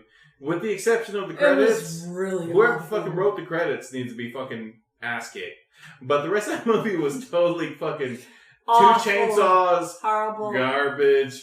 Entertaining enough that you could cuss and yell at it. But then when you read the damn credits, you're like, motherfucker. This is a bad damn taste in my mouth now. I feel like I had cooler friends than this at community college. Yeah, it was terrible. And what's cold of Chucky? Because it's... Yeah. What? It's something. Cold Chucky something. Okay. That I rounds it haven't up. watched Cult of Chucky yet, but look, I'm saying the vampire movie, Vampegeddon. Yeah. I got like itchy, like was this me and my community college friends? But no, we were actually cooler than that. We were actually a lot cooler. We were pretty goth, but Old Mall Goths. We weren't mall goth. Old Mall Goths. We weren't mall goths. No, I'm just saying Old Mall Goths in this video. Is that even a thing? Old Mall Goths? Yeah. Are there mall goths older than me? Because I feel like I predate mall goth. I'm just saying, like, from this movie's perspective. Mall Goth. What is mall goth? People who shop at Hot Topic. Generally, or just walk around. Yeah, generally Hot Topic. Yeah. Hot Topic was the age of the mall goth. We didn't have money or malls where I grew up. So, like, goth meant you waited till October to buy your black nail polish and black lipstick and your fishnets and shit. We waited until it was in the corner store, actually, out down the street from my house. Like, we were so poor. A mall goth. Yeah, we didn't get to go. The mall was 3 hours away from where I live. Oh, I thought you said, I know what a mall is. I thought you said a mall goth. I'm saying a mall goth is the goths who got to go to the mall. Who went to Hot Topic and shit like that. Those were mall goths. The rest of us just had to, like, fucking wait for Halloween every year to get our black shit. Hey, check this out, my God. We are All right, 100%. We are 100% going to have to do. We're going to have to take off work on Halloween, which we always do, but damn, we're going to have to put in for it now. I never work on Halloween. This is true. I ain't a shitty. No, he is. No, I generally think I've worked Halloween twice and it sucked. Fuck that. I ain't worked down Halloween. That's out of 20-something years, Gene, so that's no big deal. Like 2 times out of 20, no big deal.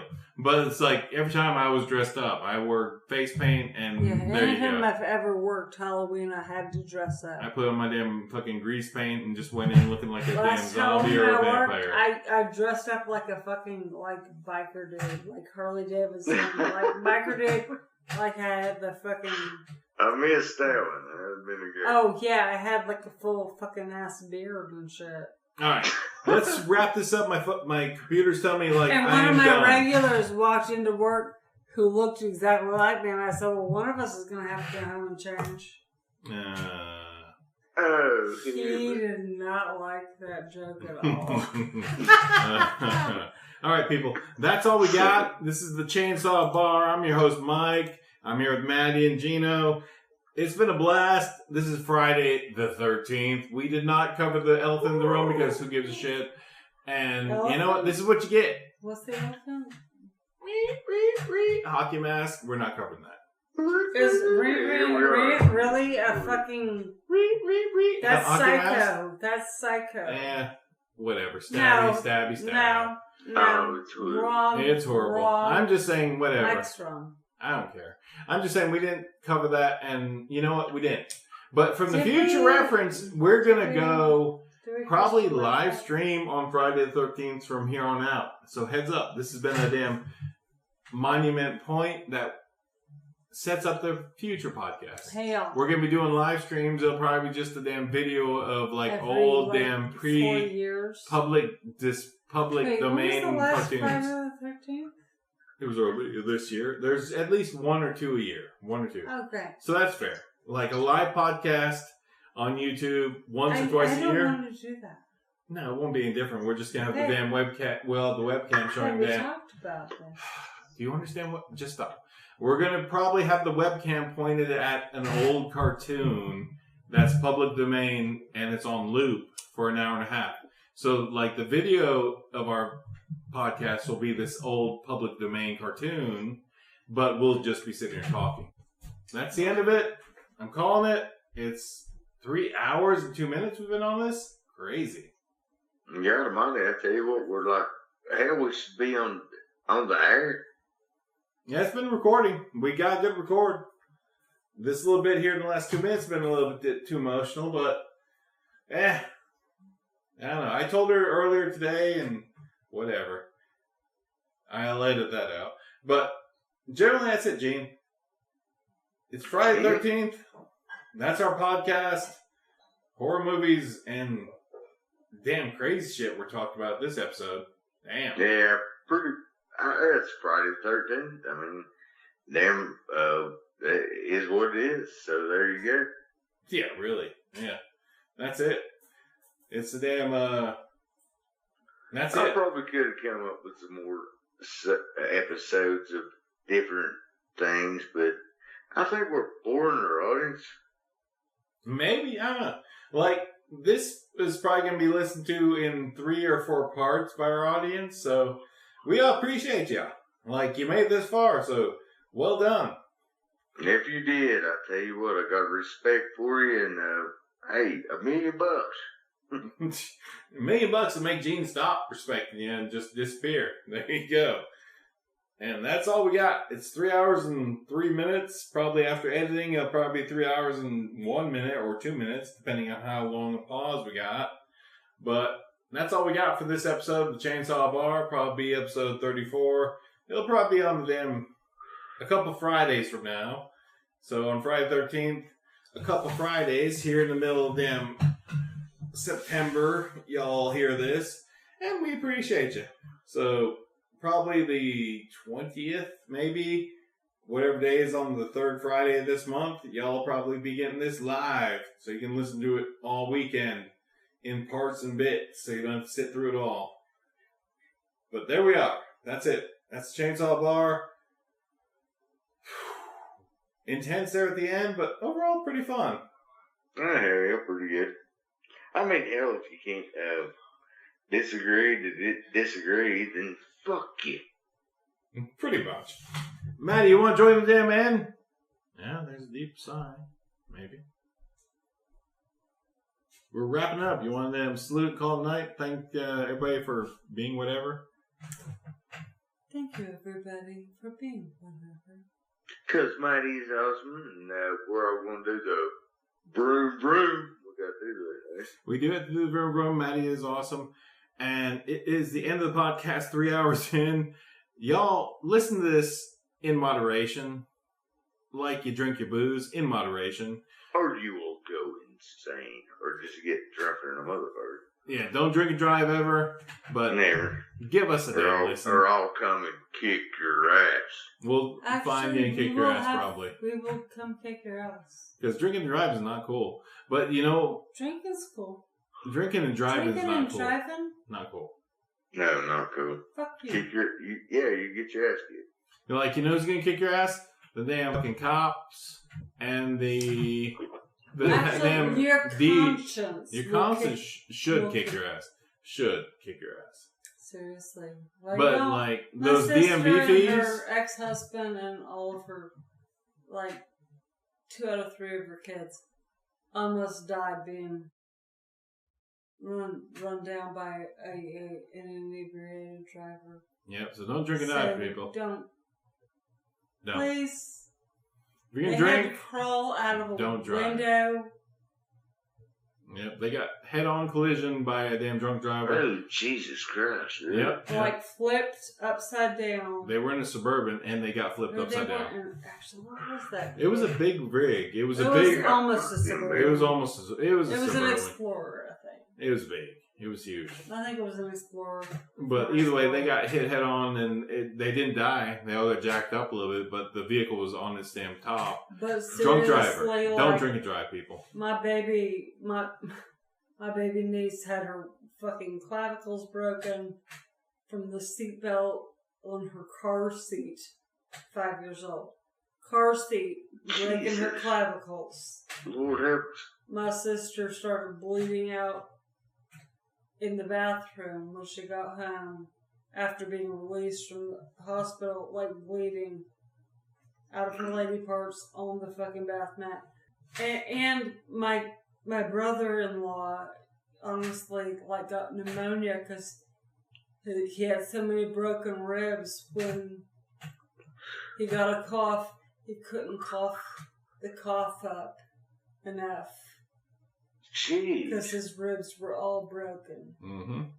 See, that's what See? you get, people. You're horrible if you do that. Don't do that. I'm just saying. That's what could happen to people because of you. Don't do it.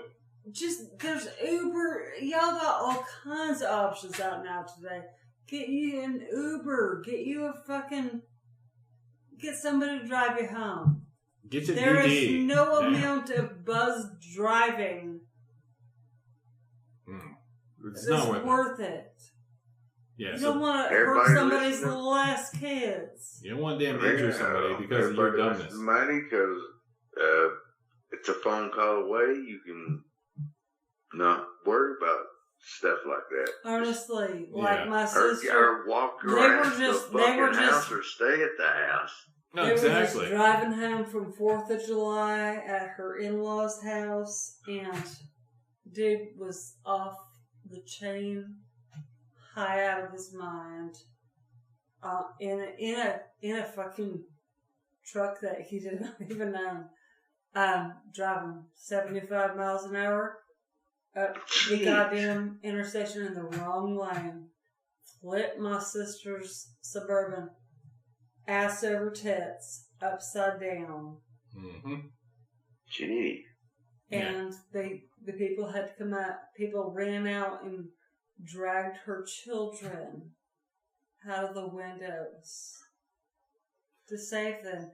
And I went down there when she was looking for her phone and glasses and shit at the junkyard. And the junkyard man said, I don't understand how you walked away from this alive. Oh my God. That's The crazy. junkyard man said, you should be dead by now. Mm-hmm. Yes. That's insane. You Right had there. somebody looking over you. You have a damn force field around you, lucky. My sister said flat out, she said she had looked up at her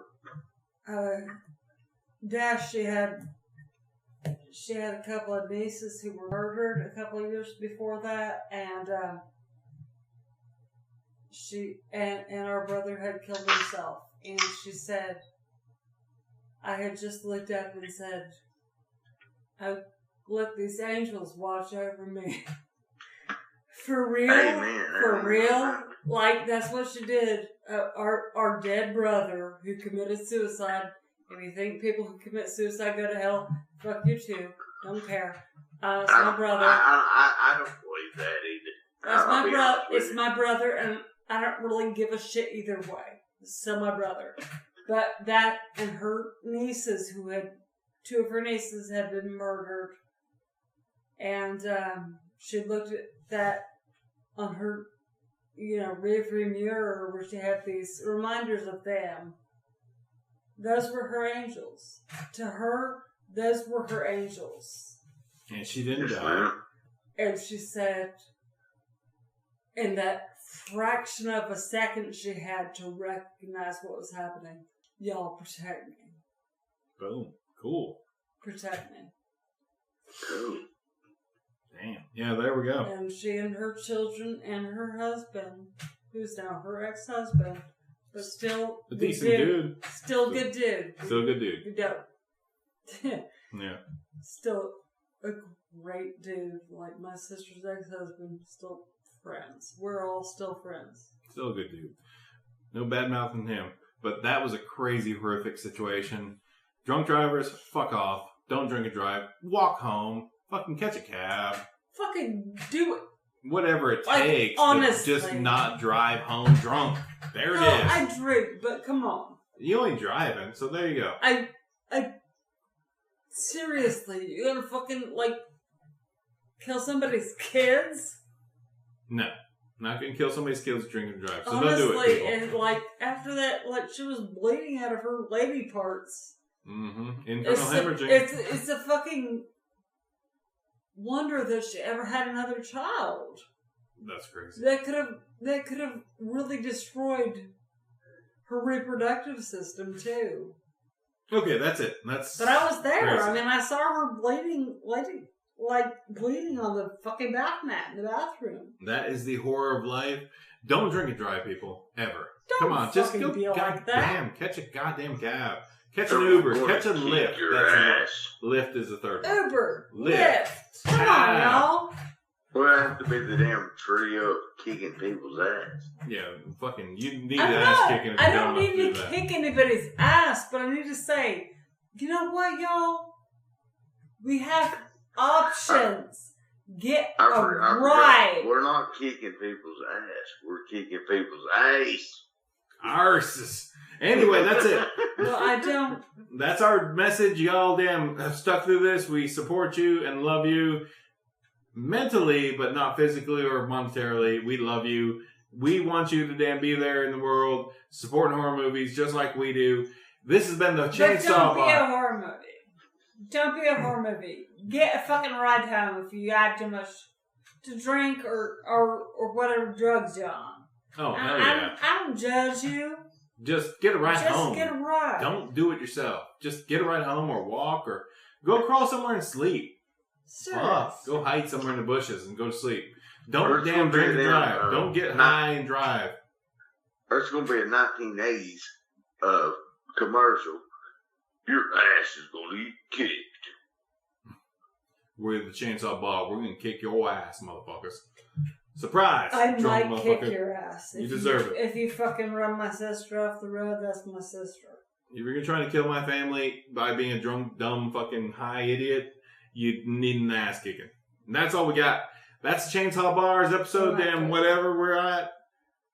Friday. Vroom, vroom, Friday 13th. We thank you from all of us. And we thank you for a pack of gum here in a bit. I'll probably be able to go buy a couple packs at $1.30 and some change. Probably some blackjack. Pack of blackjack for Gene, and maybe another fancy pack of something for Maddy and me, and old Clayton and damn Leah. And I seen Delano, so old Delano might be back in here. I'm gonna give him a ring. Some clove gum, mate. Clove gum, maybe. Old Delano though might get back on this. I'll give him a ring. I talked to him. I think the damn thing he's been working with on his job is kind of sorted, so he may be able to come back on the podcast for a little bit, a couple episodes. So old Delano, the originator, the one that showed me how the Blue Yeti works, may be back on the podcast. So there we go. It's the future. You never know. But I'm your host, Mike. I'm here with Maddy and Gino. We thank you for listening. And pretty much that's it. On 3, Gino. Fuck. You know, man. I'm nothing wrong with that, man. You're fucking gold. On 3. 1, 2, 3. Vroom. Vroom, vroom. Thank y'all for listening. Smash that like button. Subscribe.